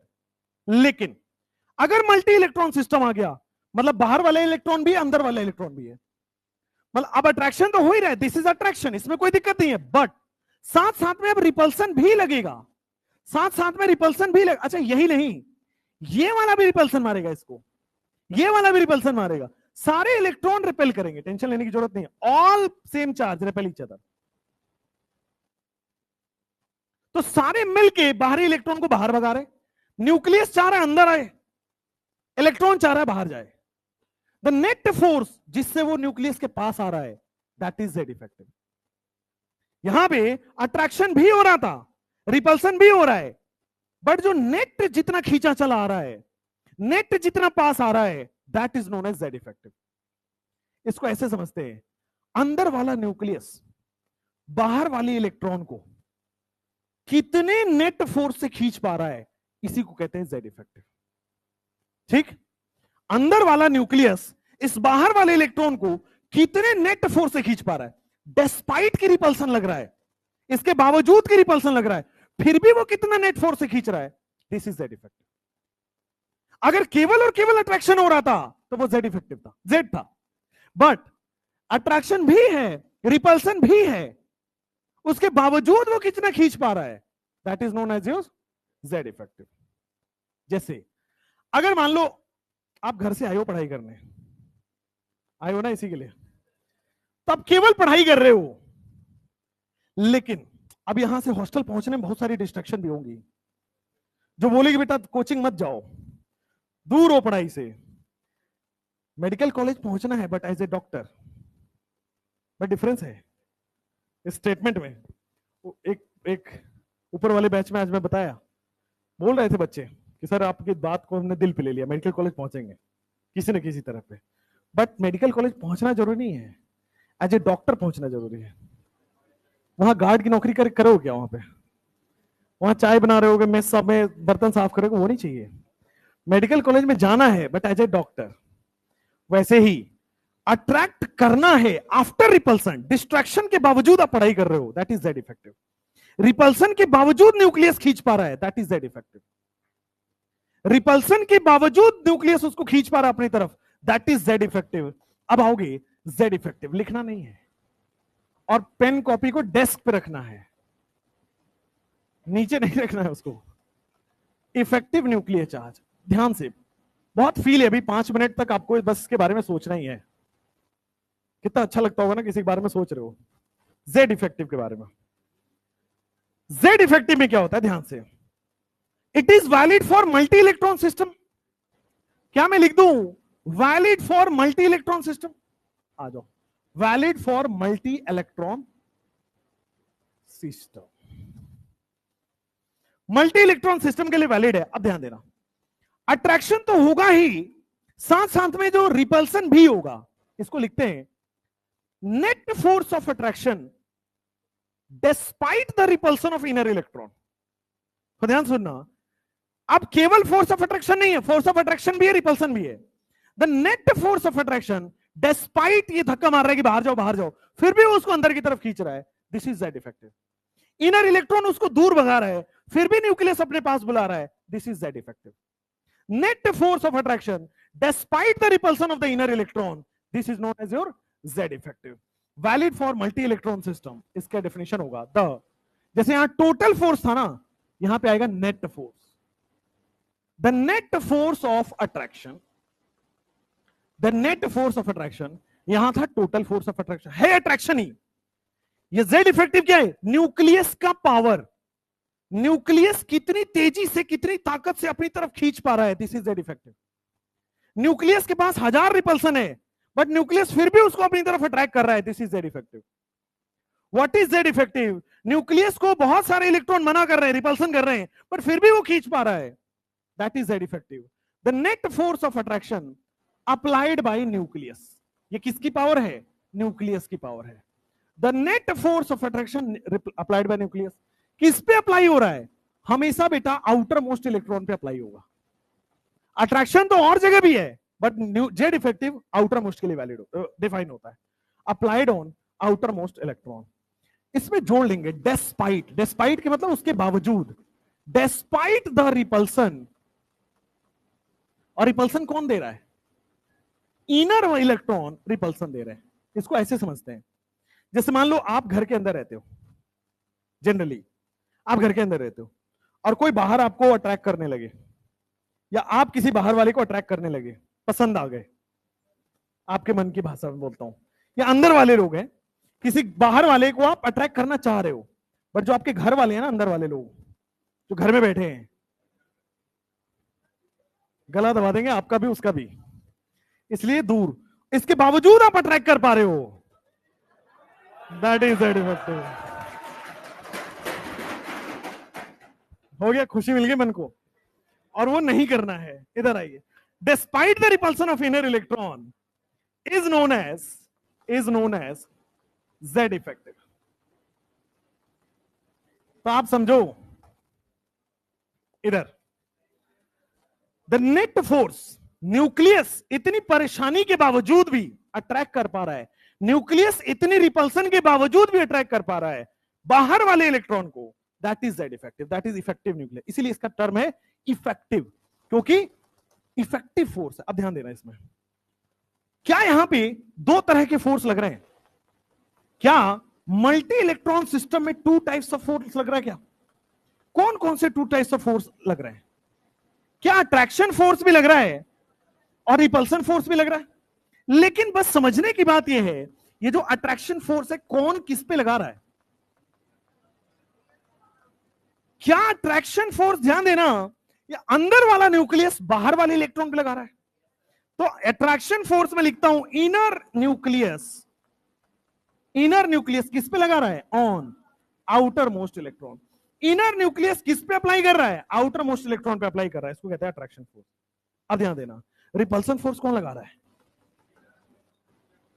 क्या घर वाले फोर्स लगा रहे हैं रिपल्सन, क्या इनर इलेक्ट्रॉन, अंदर वाले घर वाले इनर इलेक्ट्रॉन किस पे लगा रहा है, on outer most electron. Inner electron on outer most electron repulsion लगा रहा है, उस रिपल्सन के बावजूद न्यूक्लियस बाहर वाले को कितने अच्छे से खींच पा रहा है, that is known as your Z effective. अब ये जेड इफेक्टिव जो है, इसी को बोलते हैं एफ नेट, नेट फोर्स को ही तो बोलते हैं। एफ नेट क्या है, F attraction minus F repulsion. जैसे आप वो कर दो ना, कौन सा चैप्टर होता है, फ्रिक्शन, फ्रिक्शन में फोर्स माइनस करते हो, छोटा वाला फोर्स, तो बड़े वाले फोर्स में से छोटा वाला फोर्स माइनस करोगे, नेट फोर्स आ जाता है। इसी नेट फोर्स को क्या बोला जाता है, जेड इफेक्टिव। यही जेड इफेक्टिव है, दिस इज जेड इफेक्टिव। अच्छा दो चीजें आपको समझ में आई।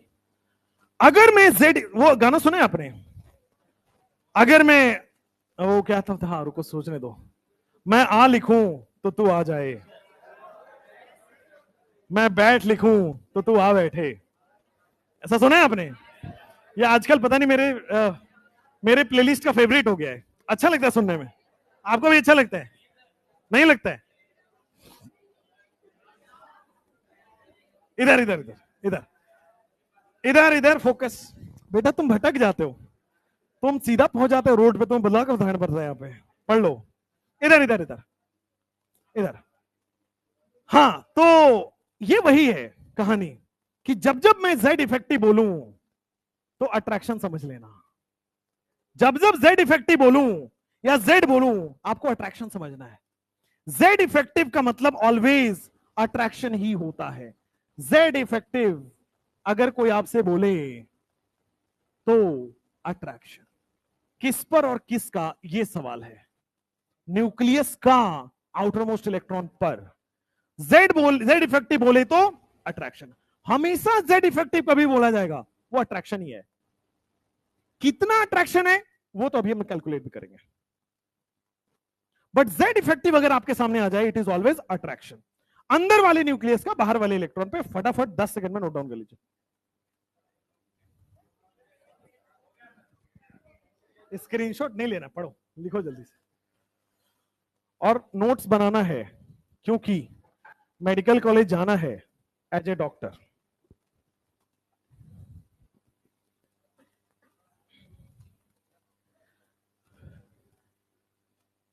अच्छा गाना है वो, मैं आ लिखूं तो आ जाए, सुना आपने? सुना है? सुनाऊंगा नहीं, हटो। तो मैं क्या मदारी वाला लगता हूं क्या?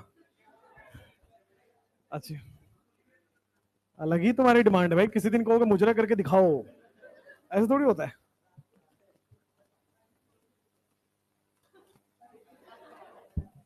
चिल होके पढ़ा करो। जेड इफेक्टिव अब जो है आपको भूलोगे नहीं, ये तो हमारा वादा है। आप छोड़ दो, भूलने की कोशिश करके देखना, नहीं भूल पाओगे। इतना स्ट्रांग आपको पढ़ना होता है कि भूलने की कोशिश भी करो तो भूल ना पाओ।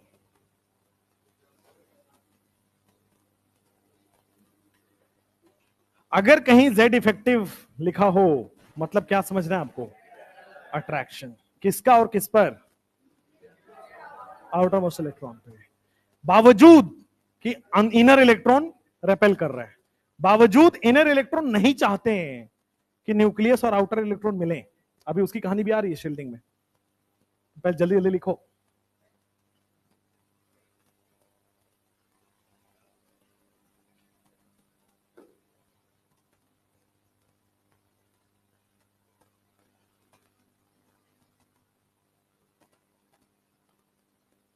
क्या तो डॉक्टर वाली राइटिंग है भाई, अभी से डॉक्टर वाली राइटिंग है। मैं एक बार डॉक्टर के पास गया था, उसने ऐसा दवा लिखा था। क्या है ये? एक्चुअली में पैरासीटामोल है। मैंने कहा नाइस, वो समझ गए जो उनके आसपास वाले होते हैं ना, वो समझ गए, हाँ सर ये पैरासीटामोल है, बुखार ठीक कर देगा। नाइस।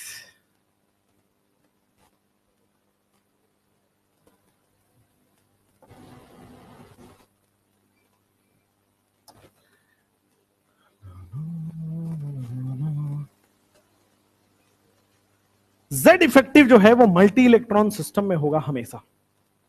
मल्टी इलेक्ट्रॉन सिस्टम का मतलब हाइड्रोजन छोड़ के बाकी सारे, जिसमें भी एक इलेक्ट्रॉन से ज्यादा हो गया वो मल्टी इलेक्ट्रॉन हो जाता है।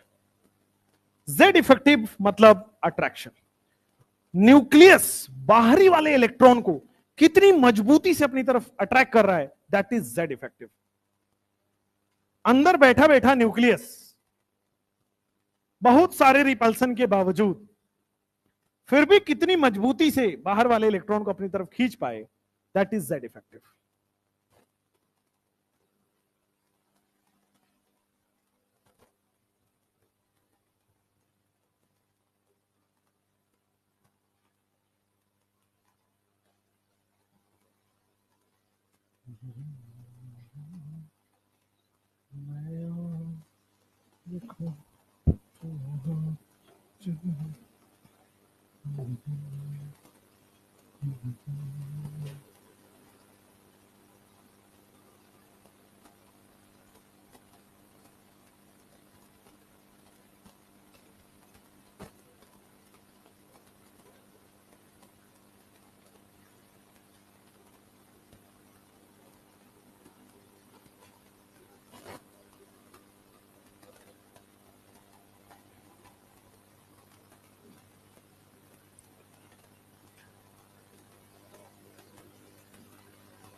तो ऑनलाइन वाले भी नमूने हैं ना।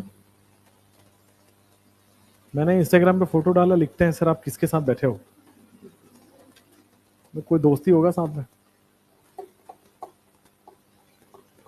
तुम लोगों को ये लवली लवली कौन किसने बताया? यूट्यूब पे पता लगा। ऐसी बीमारी खत्म ही नहीं हो रही पिछले 3-4 साल से। हाँ यार, वायरस है, फैले जा रही। हो गया, हो गया, चलो लिखो लिखो, आराम से लिखो। तुम्हारे पास आईफोन है? मैं ले जाता अभी। आईफोन, बाप रे। बताओ, मेरे पास आईफोन नहीं है।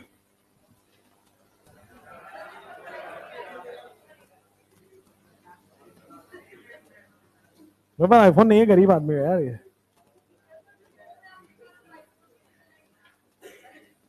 सैमसंग का फोन सस्ता ही होता है, क्यों?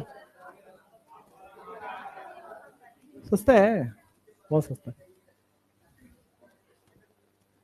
तुम्हारी नजर उधर क्यों है?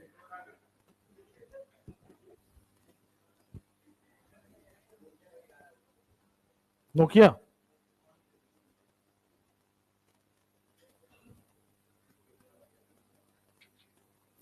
उन ऑप्शंस पे मैं जाता नहीं जहां लोग नहीं जाते, थोड़ा स्पेशल। इससे लोगों ने बोला था कि ये चंद्रमा दिखता है, घंटा कुछ नहीं दिखता इससे। ये वाला फोन के बारे में आपने एडवर्टीजमेंट सुना है? ये वाला S23 में, कि यहां से जूम करोगे आपको चांद दिखेगा। झूठ बोलते हैं। मैं बगल वाले बालकनी में जूम किया था, नहीं दिखा। चंद दोस्त का बालकनी है भाई, दोस्त का बालकनी था वो नहीं दिखा। अभी चंद्रमा कैसे दिखेगा भाई, यहां 200 मीटर तो दिख नहीं रहा।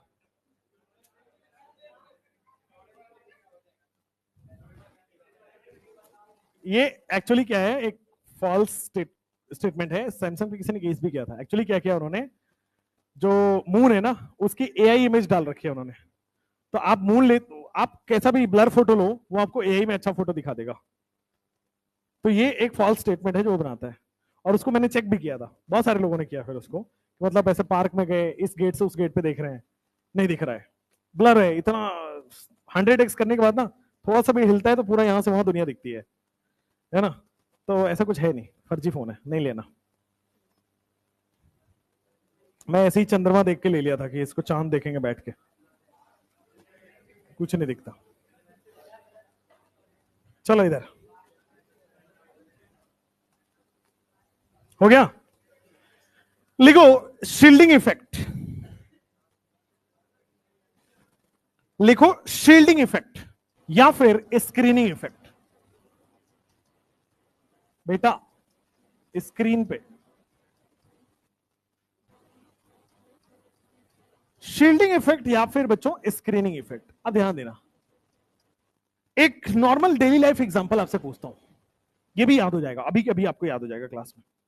स्क्रीन इफेक्ट क्या कहते हैं? आपने वो वाली कार देखी है जिसमें ब्लैक कलर का कार्बन चढ़ाया होता है, जिसको चलाना इलीगल है। आपको कार के शीशे पारदर्शी रखने, ट्रांसपेरेंट रखने हैं, ऐसा रूल है। बट कुछ अभी भी ऐसे पाए जाएंगे जिसमें कार को ब्लैक कराया जाता है शीशा। क्या करते हैं, वो एक ब्लैक कलर का फिल्म चढ़ा देते हैं जिसमें अंदर से बाहर दिख जाएगा, बाहर से अंदर नहीं दिखेगा। तो एक्चुअली क्या होता है कि स्क्रीन चढ़ा देते हैं, ब्लैक कलर की एक स्क्रीन शीशे के ऊपर चढ़ा देते हैं, यही होता है। अब हुआ क्या उस स्क्रीन चढ़ाने से, देखना जो अंदर बैठा आदमी है और जो बाहर खड़ा इंसान है, उन दोनों के बीच में एक लेयर बन गया ना। वो अंदर देख पा रहा है, वो अंदर नहीं देख पा रहा है, तो दोनों के बीच में एक लेयर और एक गैप बन गया। जैसे आप मूवी में देखते होगे जिसमें तलवार से लड़ाई होती है, तो वो तो ना शील्ड ऐसे पहने होते हैं हाथ में, तो सामने वाला अगर तलवार मारे तो ऐसे कर देते हैं। तो क्या होता है, कैप्टन अमेरिका के साथ साथ भी है, तो क्या होता है, शील्ड का काम क्या है, बाहर और अंदर वाले को अलग अलग कर दिया, सेपरेट कर दिया। स्क्रीन का काम क्या होता है, बाहर और अंदर वाले को सेपरेट करना। उसी तरह सेम कॉन्सेप्ट है, शील्ड का मतलब होता है बाहर और अंदर वाले को सेपरेट करना। स्क्रीन का मतलब होता है एक ऐसा स्क्रीन खड़े कर देना, एक ऐसा शील्ड बना देना जिसमें बाहर और अंदर वाले सेपरेट हो जाएं, अलग अलग हो जाएं। अब बाहर और अंदर वाले सब समझ गए होंगे। अंदर वाला मतलब न्यूक्लियस, बाहर वाला मतलब इलेक्ट्रॉन, आउटर मोस्ट इलेक्ट्रॉन। अब कहानी कुछ ऐसी है, ध्यान दो, हर एलिमेंट में बीच में न्यूक्लियस होता है और ये सबको अट्रैक्ट करना चाहता है, मन चला है बेचारा। इसके चारों तरफ बेटे ये क्या होते हैं, ऑर्बिट्स, और इन ऑर्बिट्स में आपके पास खूब सारे इलेक्ट्रॉन होते हैं, इन ऑर्बिट्स में खूब सारे इलेक्ट्रॉन होते हैं। तो न्यूक्लियस चाहता है इस बाहर वाले इलेक्ट्रॉन पे अट्रैक्शन करना, बोलो ठीक बात है, न्यूक्लियस चाहता है इस बाहर वाले इलेक्ट्रॉन पे अट्रैक्शन करना। लेकिन ये जो इनर इलेक्ट्रॉन है, ये जो इनर इलेक्ट्रॉन है, ये क्या करते हैं, रिपल्सन प्रोवाइड करते हैं इसको। ये चाहता है एक दूसरे के पास आना, बट ये लोग इसको धक्का मार के दूर कर रहे हैं। बेसिकली न्यूक्लियस, और अगर ये इनर इलेक्ट्रॉन ना हो तो क्या ये जबरदस्त अट्रैक्शन करेंगे, क्या ये जेड हो जाएगा, ओनली अट्रैक्शन हो जाएगा। अगर इनर इलेक्ट्रॉन नहीं रहे तो फुल अट्रैक्शन होगा। लेकिन अगर ये इनर इलेक्ट्रॉन है तो अब अट्रैक्शन कम हो गया है, क्योंकि अट्रैक्ट करना चाह रहा है बट ये लोग बाहर की तरफ धक्का मार रहे हैं, ये लोग बाहर की तरफ रेपेल कर रहे हैं, धक्का मार रहे हैं। वो अंदर आना चाह रहा है न्यूक्लियस के पास, बट जो इनर इलेक्ट्रॉन उसको बाहर की तरफ धक्का मार रहा है, रिपल्सन फोर्स लगा रहा है। यही पढ़ा था हमने। तो कहानी कुछ ऐसी है इसमें कि आपके पास जो आउटर मोस्ट इलेक्ट्रॉन है उसमें होता, आउटर मोस्ट ऑर्बिट, उसमें 8 इलेक्ट्रॉन है। कितने हैं, 1 2 3 4 5 6 7 8, ठीक है, 8 इलेक्ट्रॉन है। 2 इलेक्ट्रॉन है अंदर वाले में, 8 इलेक्ट्रॉन है बाहर वाले में। किसी भी एक आउटर मोस्ट को पकड़ो तो इस आउटर मोस्ट को ये अट्रैक्ट करना चाहेगा, बट जो अंदर बैठे इलेक्ट्रॉन है, जो घर वाले हैं इलेक्ट्रॉन, वो उसको दूर भगाएंगे कि पास बताओ, अभी दूर दूर भगाएंगे, उसको पास नहीं आने देंगे। तो इनर इलेक्ट्रॉन कभी नहीं चाहेगा, ये इनर इलेक्ट्रॉन कभी नहीं चाहेगा कि ये दोनों मिले, ये दोनों अट्रैक्ट करें। इनर इलेक्ट्रॉन ये कभी नहीं चाहेंगे कि ये दोनों अट्रैक्ट करें, ये हमेशा उसको दूर भगाएगा, हमेशा उसको रिपल्सन करेगा। तो इनर इलेक्ट्रॉन क्या करता है, इस न्यूक्लियस को, अंदर वाले को बाहर वाले से ना मिल पाए, इसलिए इनर इलेक्ट्रॉन अपने चारों तरफ एक शील्ड बना देता है। अंदर वाला न्यूक्लियस बाहर वाले इलेक्ट्रॉन से ना मिल पाए तो एक स्क्रीन इस न्यूक्लियस के चारों तरफ डाल, ताकि ये दोनों ना मिले, है ना। इनर इलेक्ट्रॉन न्यूक्लियस को चारों तरफ से कवर घेर लेता है, एक स्क्रीन बना देता है उसके चारों तरफ, एक शील्ड उसके चारों तरफ से बना देता है, एक दीवार उसके चारों तरफ बना देता है, ताकि न्यूक्लियस और आउटर मोस्ट इलेक्ट्रॉन ना मिल पाए। इसी को कहा जाता है screening effect. Inner electron creates a shield around nucleus, inner electron creates a shield around nucleus. अब ये शील्ड बनाएगा, ठीक है, क्यों शील्ड बना रहा है, ताकि वो एक दूसरे के पास ना आ पाए, ताकि वो अट्रैक्ट ना कर पाए। क्यों ऐसा नहीं चाह रहा, क्योंकि ये रिपल्सन लगा रहा है, सेम चार्ज है, रिपल्सन लगाएगा। बात समझ में आया, व्हाट इज शील्डिंग या screening effect. Inner electron creates a shield around nucleus, ठीक है, inner electron creates a screen या shield around nucleus to protect attraction of inner electron and to protect attraction of inner nucleus and outer electron. This is called as shielding effect. फिर से एक बार देसी भाषा में समझो। जैसे क्या होता है, ये आप हो, आप चाहते हो किसी को अट्रैक्ट करना बाहर से, और ये घर वाले जो है ना आपके चारों तरफ पहरेदारी लगा रखी है, आपका मोबाइल भी चेक हो रहा है, व्हाट्सएप भी देखा जा रहा है, इंस्टाग्राम भी देखा जा रहा है, कहां जा रहे हो ड्राइवर भी साथ में जा रहा है, कहां जा रहे हो मम्मी पीछा भी करते हुए आ रही हैं। एक शील्ड हो गया है, एक चारों तरफ से आपके शील्ड बना दिया, ताकि आप मेडिकल कॉलेज जाए एज ए डॉक्टर। नहीं तो अगर आप अट्रैक्ट हो गए तो आप मेडिकल कॉलेज में ठेला जरूर लगा पाओगे। अट्रैक्शन को अवॉइड करने के लिए न्यूक्लियर इलेक्ट्रॉन ने चारों तरफ से एक शील्ड या एक घेरा बना दिया ताकि आप अट्रैक्ट ना हो पाओ, और इसी को कहा जाता है शील्डिंग इफेक्ट। अब ध्यान से देखना, अगर मैं कोई बाहरी इलेक्ट्रॉन इधर से आने चाह रहा है, अगर बाहरी इलेक्ट्रॉन इस न्यूक्लियस को अप्रोच मार रहा है, ध्यान देना, अदर साइड से कोई बाहरी इलेक्ट्रॉन न्यूक्लियस की तरफ अट्रैक्ट होना चाह रहा है, तो न्यूक्लियस तो अजीब है, ये सबको अट्रैक्ट करता है। इधर से भी कोई इलेक्ट्रॉन आएगा, अपोजिट चार्ज अट्रैक्ट करेगा, इधर से भी कोई इलेक्ट्रॉन जाएगा, अपोजिट चार्ज अट्रैक्ट करेगा, इधर से भी कोई इलेक्ट्रॉन जाएगा, अपोजिट। न्यूक्लियस सबको पास बुला रहा है, न्यूक्लियस सबको पास बुलाएगा, लेकिन ये इनर इलेक्ट्रॉन का काम है। इनर इलेक्ट्रॉन इसको क्या करेंगे, धक्का मारेंगे, रिपल्सन मारेंगे। इनर इलेक्ट्रॉन क्या करेंगे, रिपल्सन। ये इनर इलेक्ट्रॉन क्या करेगा, रिपल्सन। तो बाहर वाले हर इलेक्ट्रॉन को न्यूक्लियस खींचेगा, बट अंदर वाले इलेक्ट्रॉन का काम है उसको बाहर की तरफ धक्का मारना। तो inner nucleus, inner electron nucleus के चारों तरफ एक घेराबंदी कर देगा, जिससे न्यूक्लियस और आउटर मोस्ट इलेक्ट्रॉन का अट्रैक्शन ना हो पाए। इसी को कहा जाता है शील्डिंग या screening effect. What is shielding या स्क्रीनिंग इफेक्ट? इनर न्यूक्लियस के चारों तरफ एक नाकाबंदी, घेराबंदी हो गई, सो दैट न्यूक्लियस और इलेक्ट्रॉन अट्रैक्ट ना हो पाए, ना मिल पाए, नहीं अट्रैक्ट कर पाए। इसी को कहते हैं शील्डिंग या स्क्रीनिंग इफेक्ट। देखो यहां पे कि the inner electron acts as a shield. The inner electron acts as a shield या फिर acts as a screen around nucleus. Nucleus के चारों तरफ एक स्क्रीन या शील्ड की तरह काम करता है। न्यूक्लियस के चारों तरफ एक शील्ड या स्क्रीन की तरफ काम करता है। किस वजह से? To protect nucleus from attraction of outer most electron. To protect nucleus from attraction of outer most electron. बाहरी वाले इलेक्ट्रॉन के अट्रैक्शन से बचाने के लिए जो इनर इलेक्ट्रॉन है उसने क्या किया, एक दीवार खड़ी कर दी, एक घेराबंदी कर दी न्यूक्लियस के चारों तरफ। And this is known as shielding effect. This is known as shielding effect. अब यहां पे एक सवाल आता है, this is known as shielding effect. एक बात बताओ, अगर मैं पूछूं आपसे शील्डिंग इलेक्ट्रॉन कौन है, वो कौन होगा? इनर इलेक्ट्रॉन या आउटर इलेक्ट्रॉन? शील्ड कौन बना रहा है, अंदर वाला या बाहर वाला? बाहर वाला तो अट्रैक्ट होना चाह रहा है, इसलिए शील्ड बनाएगा inner electron. Shielding electron, inner electron. अब आपके पास दो वर्ड्स आ गए, एक आ गया जेड इफेक्टिव, एक आ गया शील्डिंग। जेड इफेक्टिव का मतलब बहुत सारी मुसीबतों के बावजूद न्यूक्लियस कितनी ताकत से इनर इलेक्ट्रॉन को खींच रहा है, that is Z effective. Shielding का मतलब होता है वही ताकत जिससे इलेक्ट्रॉन और न्यूक्लियस को दूर दूर रखा जाए, दैट इज शील्डिंग।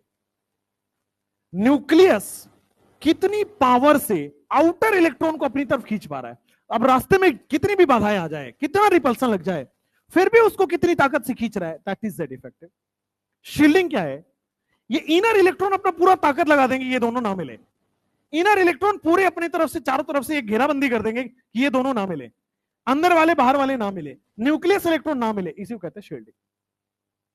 और यही होता है जनरल लाइफ में, घर वाले यही ताकत लगाते हैं आपके साथ, बट आप मानते थोड़ी हो, है ना? आपका तो नेचर जेड इफेक्टिव टाइप का है, चाहे कुछ भी हो जाए।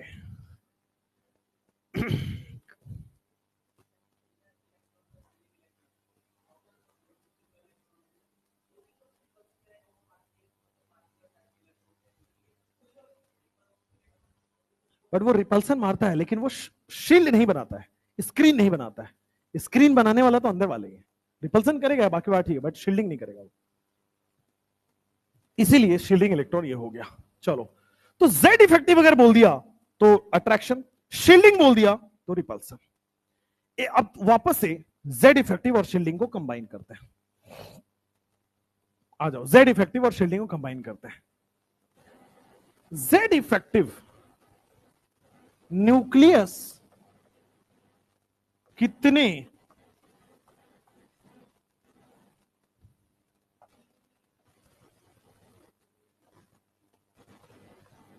इनर इलेक्ट्रॉन के रिपल्सन के बावजूद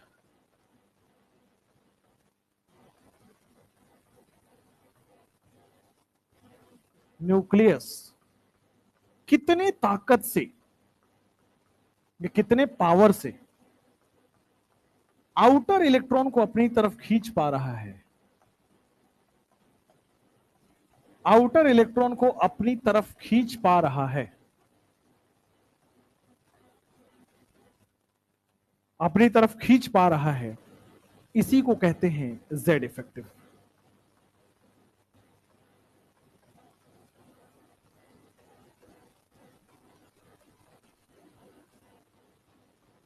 चलिए इसी को कहते हैं जेड इफेक्टिव। इसके बाद आते हैं शील्डिंग।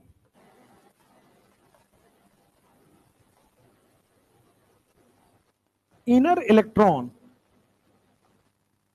न्यूक्लियस के चारों तरफ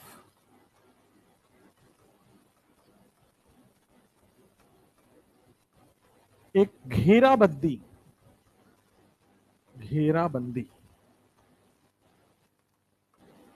करता है ताकि न्यूक्लियस और आउटर इलेक्ट्रॉन ना मिल पाए, इसी को शील्डिंग इफेक्ट कहते हैं।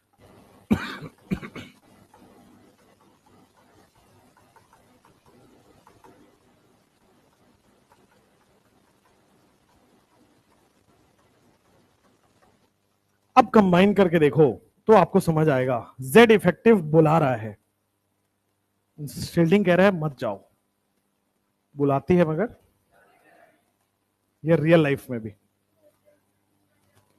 शील्डिंग में नो, शील्डिंग का मतलब होता है रिपल्सन, शील्ड करना, प्रोटेक्ट करना, लेयर बना देना, protective layer, that is shielding. Z effective is only attraction, shielding is only repulsion. No,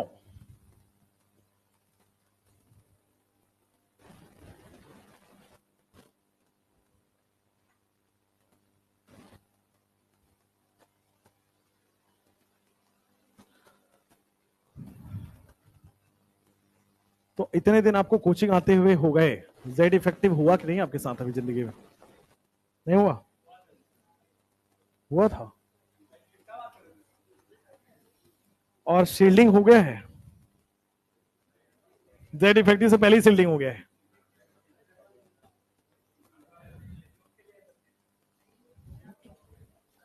Z effective भी हो गया, शील्डिंग भी हो गया। अब पढ़ते बेटा काम की बात, क्योंकि मेडिकल कॉलेज में जाना है एज ए डॉक्टर।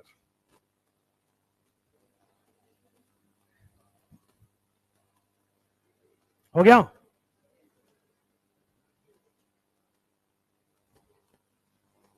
ये आंटी जी लोग इतने लेट क्यों लिखते हो भैया, जल्दी इधर।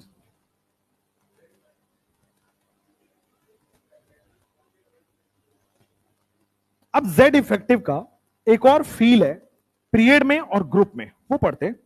ठीक है, जेड इफेक्टिव का कैलकुलेशन आपके सिलेबस में नहीं है, ना आप में है ना जेई मेंस में है।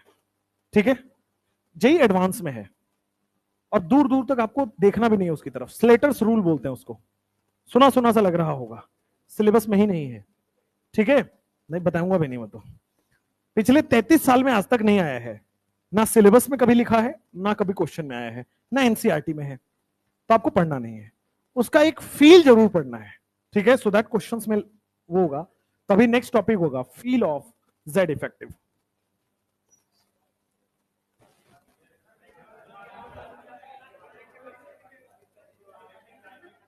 एक सेकेंड, समझ नहीं आया? इसके बाद भी मेरा है तो ब्रेक दूं? अरे हटो, पढ़ो चुपचाप। अब तुमने बोल दिया ना, अब और नहीं मिलने वाला। नहीं बोलते तो शायद मैं सोच लेता। फील ऑफ जेड इफेक्टिव, आइए एक बार फील ऑफ जेड इफेक्टिव देखते हैं। जेड इफेक्टिव क्वेश्चंस में कैसे अप्लाई होगा। ये जेड इफेक्टिव जो अभी आप पढ़ रहे हो, ये पूरा एटॉमिक रेडियस, ये पूरा 2 मिनट 4 मिनट जो अगला पढ़ने वाले हैं, पूरा एटॉमिक रेडियस में इसी इसका इस्तेमाल होगा, पूरा आयनाइजेशन एंथैल्पी में इस्तेमाल होगा, पूरा इलेक्ट्रोनेगेटिविटी में इस्तेमाल होगा। सो पेन कॉपी डेस्क पे रखिए, अब पढ़िए ध्यान से। पीरियड में जेड इफेक्टिव कैसे वैरी करता है वो मैं सिखाऊंगा अभी, और ग्रुप में जेड इफेक्टिव कैसे वैरी करता है वो मैं सिखाऊंगा। जेड इफेक्टिव क्या है, आपके दिमाग में क्या चलेगा अगर मैं जेड इफेक्टिव बोलूं तो आप क्या सोचोगे? अट्रैक्शन। जेड इफेक्टिव का सीधा मतलब है अट्रैक्शन। अट्रैक्शन वो भी न्यूक्लियस का बाहरी इलेक्ट्रॉन पे, न्यूक्लियस का किसी बाहरी इलेक्ट्रॉन पे attraction, that is Z effective. अब पीरियड में ध्यान देना, मैं एक सेकेंड पीरियड एलिमेंट ले लेता हूं, लिथियम, बेरिलियम, बोरोन, कार्बन। इधर आ जाओ। अब इसमें देखो, अगर सेकेंड पीरियड एलिमेंट है तो इसका एटॉमिक नंबर 3 है, इसका 4 है, इसका 5 है, 6 है, 7 है, 8, 9। अगर मैं एटॉमिक इसका बनाता हूं तो क्या न्यूक्लियस होगा, उसके बाद 2 इलेक्ट्रॉन आएंगे और बाहर में कितने इलेक्ट्रॉन आ जाएंगे? एक, यही होगा, 2 इलेक्ट्रॉन फिर 1 इलेक्ट्रॉन। अगर मैं 4 इलेक्ट्रॉन वाला बना रहा हूं तो आपके पास क्या होगा? 2 इलेक्ट्रॉन और फिर बाहर में 2 इलेक्ट्रॉन हो जाएगा। सिमिलरली अगर मैं 5 बना रहा हूं तो आपके पास इनर इलेक्ट्रॉन कितने होंगे? 2, और आउटर कितने हो जाएंगे? 5 हो जाएंगे, मतलब 3। सिमिलरली 2 और 4, सिमिलरली 2 5, 2 6 एंड 2 7। जेड इफेक्टिव क्या है मैंने आपको सिखाया है। Z effective is equal two is F net is F attraction minus F repulsion, यही समझा है? अच्छा, जेड इफेक्टिव इसी को बोलते हैं हम लोग एफ नेट, इसी को बोलते हैं F attraction minus F repulsion. तो एफ अट्रैक्शन, अट्रैक्शन कौन लगा रहा है? न्यूक्लियस। और रिपल्सन कौन लगा रहा है? इनर इलेक्ट्रॉन, जिसको हम बोलते हैं शील्डिंग इलेक्ट्रॉन। ध्यान से देखना, इधर एफ नेट हम निकालने जा रहे हैं, उसी से हमारा जेड इफेक्टिव निकलेगा। एफ नेट क्या है? Attraction minus repulsion. अट्रैक्शन कौन कर रहा है? न्यूक्लियस।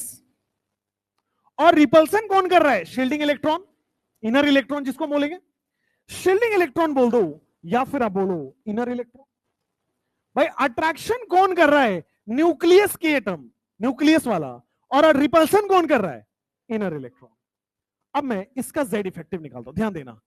जेड इफेक्टिव कैसे निकलेगा? जेड क्या है इसका? Atomic number 3। जेड मतलब एटॉमिक नंबर। इनर इलेक्ट्रॉन कितने हैं? कितना हो गया? यहां पे अगर आप जेड इफेक्टिव निकालो, यहां पे जेड इफेक्टिव कितना है? 4। इनर इलेक्ट्रॉन कितना है? कितना है जेड इफेक्टिव? यहां पे जेड इफेक्टिव निकालोगे तो क्या 5 माइनस 2 आ रहा है, इसमें 6 माइनस 2 आ रहा है, इसमें 7 माइनस 2 आ रहा है, 8 माइनस 2 आ रहा है, एंड 9 माइनस 2 आ रहा होगा 7। एक बात बताओ, लेफ्ट से राइट जाने पर जेड इफेक्टिव बढ़ रहा है क्या? ध्यान से देखना, लेफ्ट से राइट जाने पर जेड इफेक्टिव बढ़ रहा है। क्योंकि जेड बढ़ रहा है, एटॉमिक नंबर बढ़ रहा है, और इनर इलेक्ट्रॉन सेम है, सब में इनर इलेक्ट्रॉन 2 2 2 2 ही है।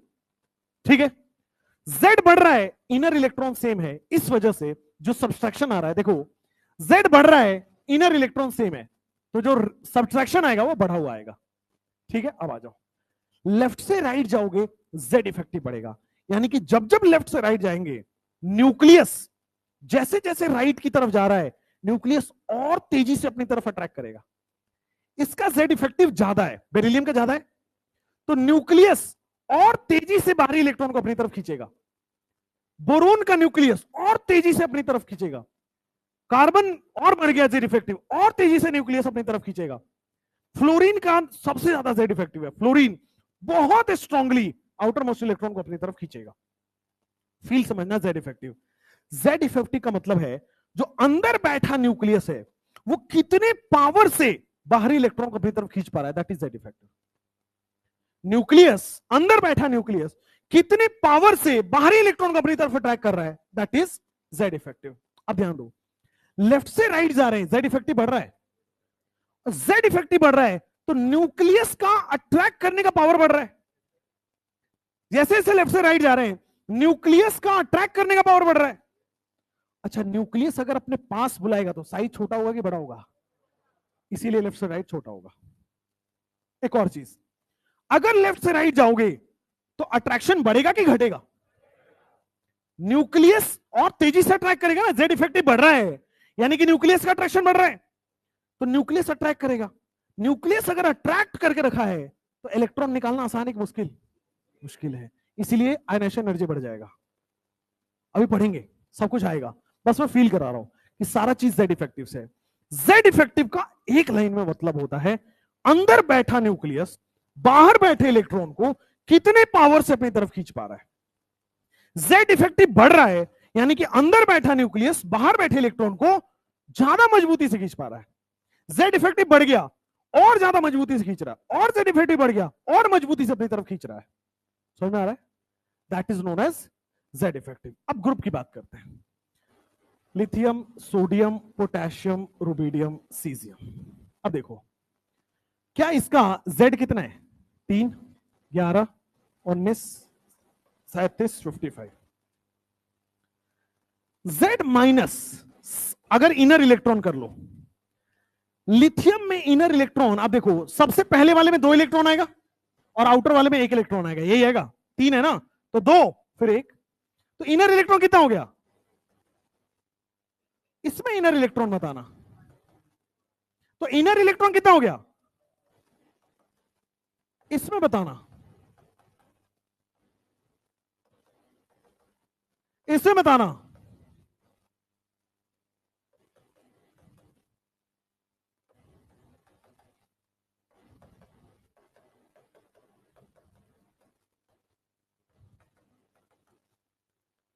टॉप से बॉटम जा रहे हैं, जेड भी बढ़ रहा है और इनर इलेक्ट्रॉन भी बढ़ रहा है। टॉप से बॉटम जा रहे हैं, जेड भी बढ़ रहा है, इनर भी बढ़ रहा है, तो दोनों कांस्टेंट आ जा रहे हैं। ये भी बढ़ रहा है, ये भी बढ़ रहा है, माइनस करके सेम आ गया। अभी पीरियड में क्या हो रहा था? जेड बढ़ रहा था, ये नहीं बढ़ रहा था, तो ये बढ़े जा रहा है, ये नहीं बढ़ रहा है, तो ओवरऑल पूरा बढ़ रहा था। लेकिन टॉप से बॉटम जा रहे हैं, जेड भी बढ़ रहा है, इनर इलेक्ट्रॉन भी बढ़ रहा है, ओवरऑल कांस्टेंट आ जा रहा है। तो जब हम पीरियड में जाएंगे, जेड इफेक्टिव काम नहीं करेगा, Z effective is constant. Group में, जब हम ग्रुप में जाएंगे, Z effective is constant. Period में जाएंगे, जेड इफेक्टिव बढ़ेगा। बात समझ में आया? यही फील है कि अगर आप Z effective increases in a period, Z effective increases in a period, उसके बाद जेड इफेक्टिव, ये बहुत जगह काम आएगा। Z effective is constant in a group. Group में जेड इफेक्टिव का कोई रोल नहीं है, बराबर आएगा सबके लिए। जेड इफेक्टिव पीरियड में बढ़ेगा, और जेड इफेक्टिव बढ़ने का मतलब अट्रैक्शन बढ़ेगा। जेड इफेक्टिव मतलब अट्रैक्शन, जेड इफेक्टिव बढ़ेगा मतलब अट्रैक्शन बढ़ेगा, अट्रैक्शन बढ़ेगा मतलब पास आएंगे, साइज कम होगा। अट्रैक्शन बढ़ेगा मतलब ज्यादा अट्रैक्शन है, मतलब अब इलेक्ट्रॉन निकालना मुश्किल है, एनर्जी ज्यादा नहीं देनी पड़ेगी, आयनेशन एनर्जी बढ़ जाएगा। सिमिलरली अगर जेड इफेक्टिव बढ़ गया मतलब पास पास आ गए, पास पास आ गया तो न्यूक्लियस आसानी से इलेक्ट्रॉन एक्सेप्ट कर लेगा, इलेक्ट्रॉन गेन एंथैल्पी भी अच्छा होगा, पढ़ाएंगे भी आगे में।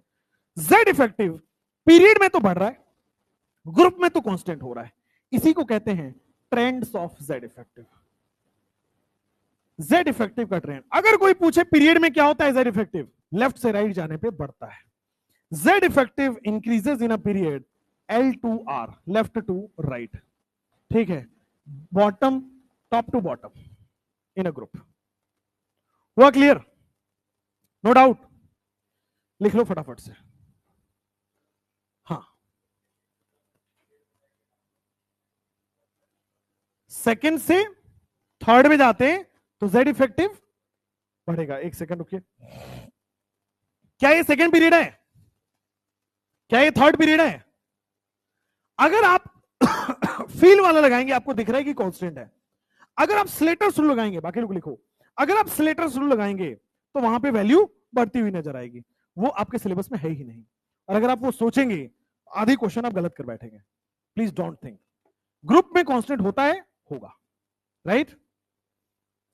Do not apply Slater's rule in your question.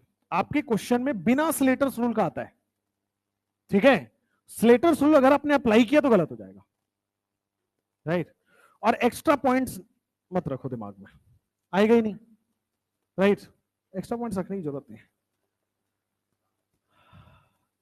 Z effective group में कांस्टेंट है, कांस्टेंट है, पीरियड में बढ़ेगा, बढ़ेगा, जेड इफेक्टिव बढ़ेगा, अट्रैक्शन बढ़ेगा, दैट्स इट। अगर शील्डिंग बढ़ रहा है तो रिपल्सन बढ़ेगा।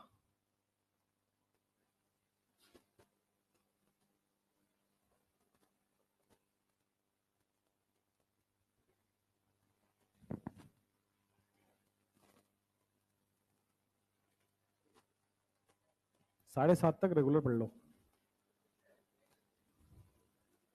छुट्टी चाहिए? कहां जा रहे हो? पानी पीने बैठो, बैठो।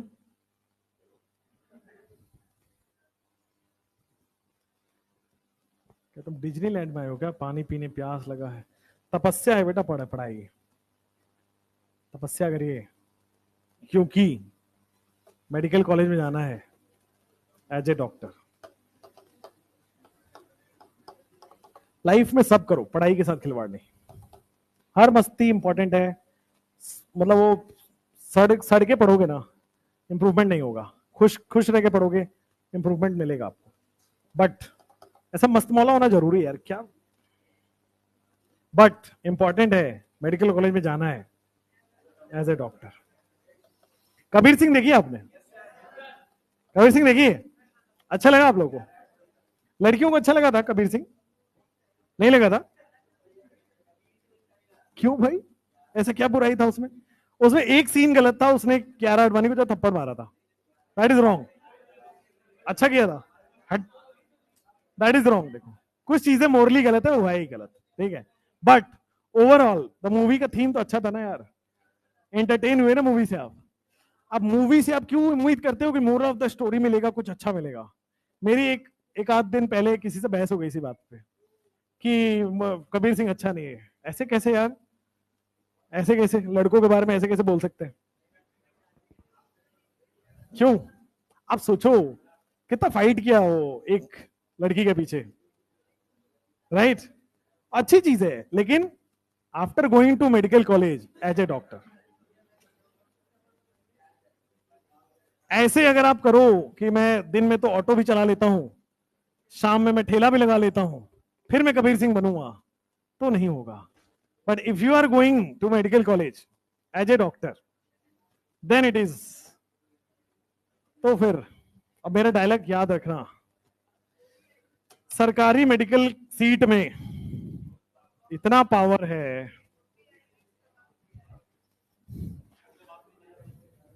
चलो चलो जल्दी लिखो भाई, इतना लेट क्यों लिख रहे हो? ये लोग अभी तक लिख रहे हैं। पढ़ाई, तुम लोग लगता है ना कितना ऐसा कॉलेज लाइफ होगा? आने दो कॉलेज में, फिर पूछूंगा। दो तीन लोगों से मैं कल परसों बात किया, ऐसे सीनियर आपके, तो दो लोगों का मेडिसिन में बैक लगा हुआ है, अच्छे स्टूडेंट्स थे, 650 नंबर लेके गए हैं जीएमसी में।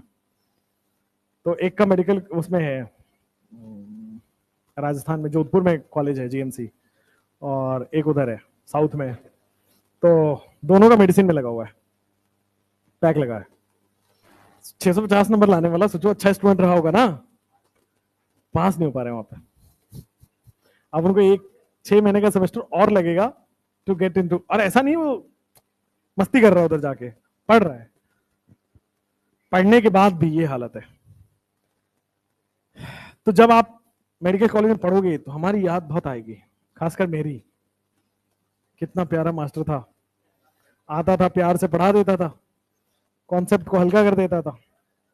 अच्छा, कई लोगों को ऐसा शक हो जाता है कि सर आप सही पढ़ा रहे हो ना, सब इतना आसान क्यों लग रहा है? ऐसा शक अगर आए तो एक बार आके मिल लेना, सही में आसान है बेटा। तो सही में आसान है, ऐसा बोझ नहीं लेना है कि नहीं नहीं सर बहुत ही डिफिकल्ट है, ऐसा कुछ नहीं होता, इट्स वेरी इजी, ठीक है?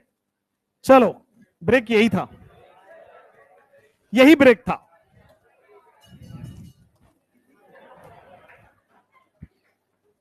चलो 10 मिनट में मिलते हैं।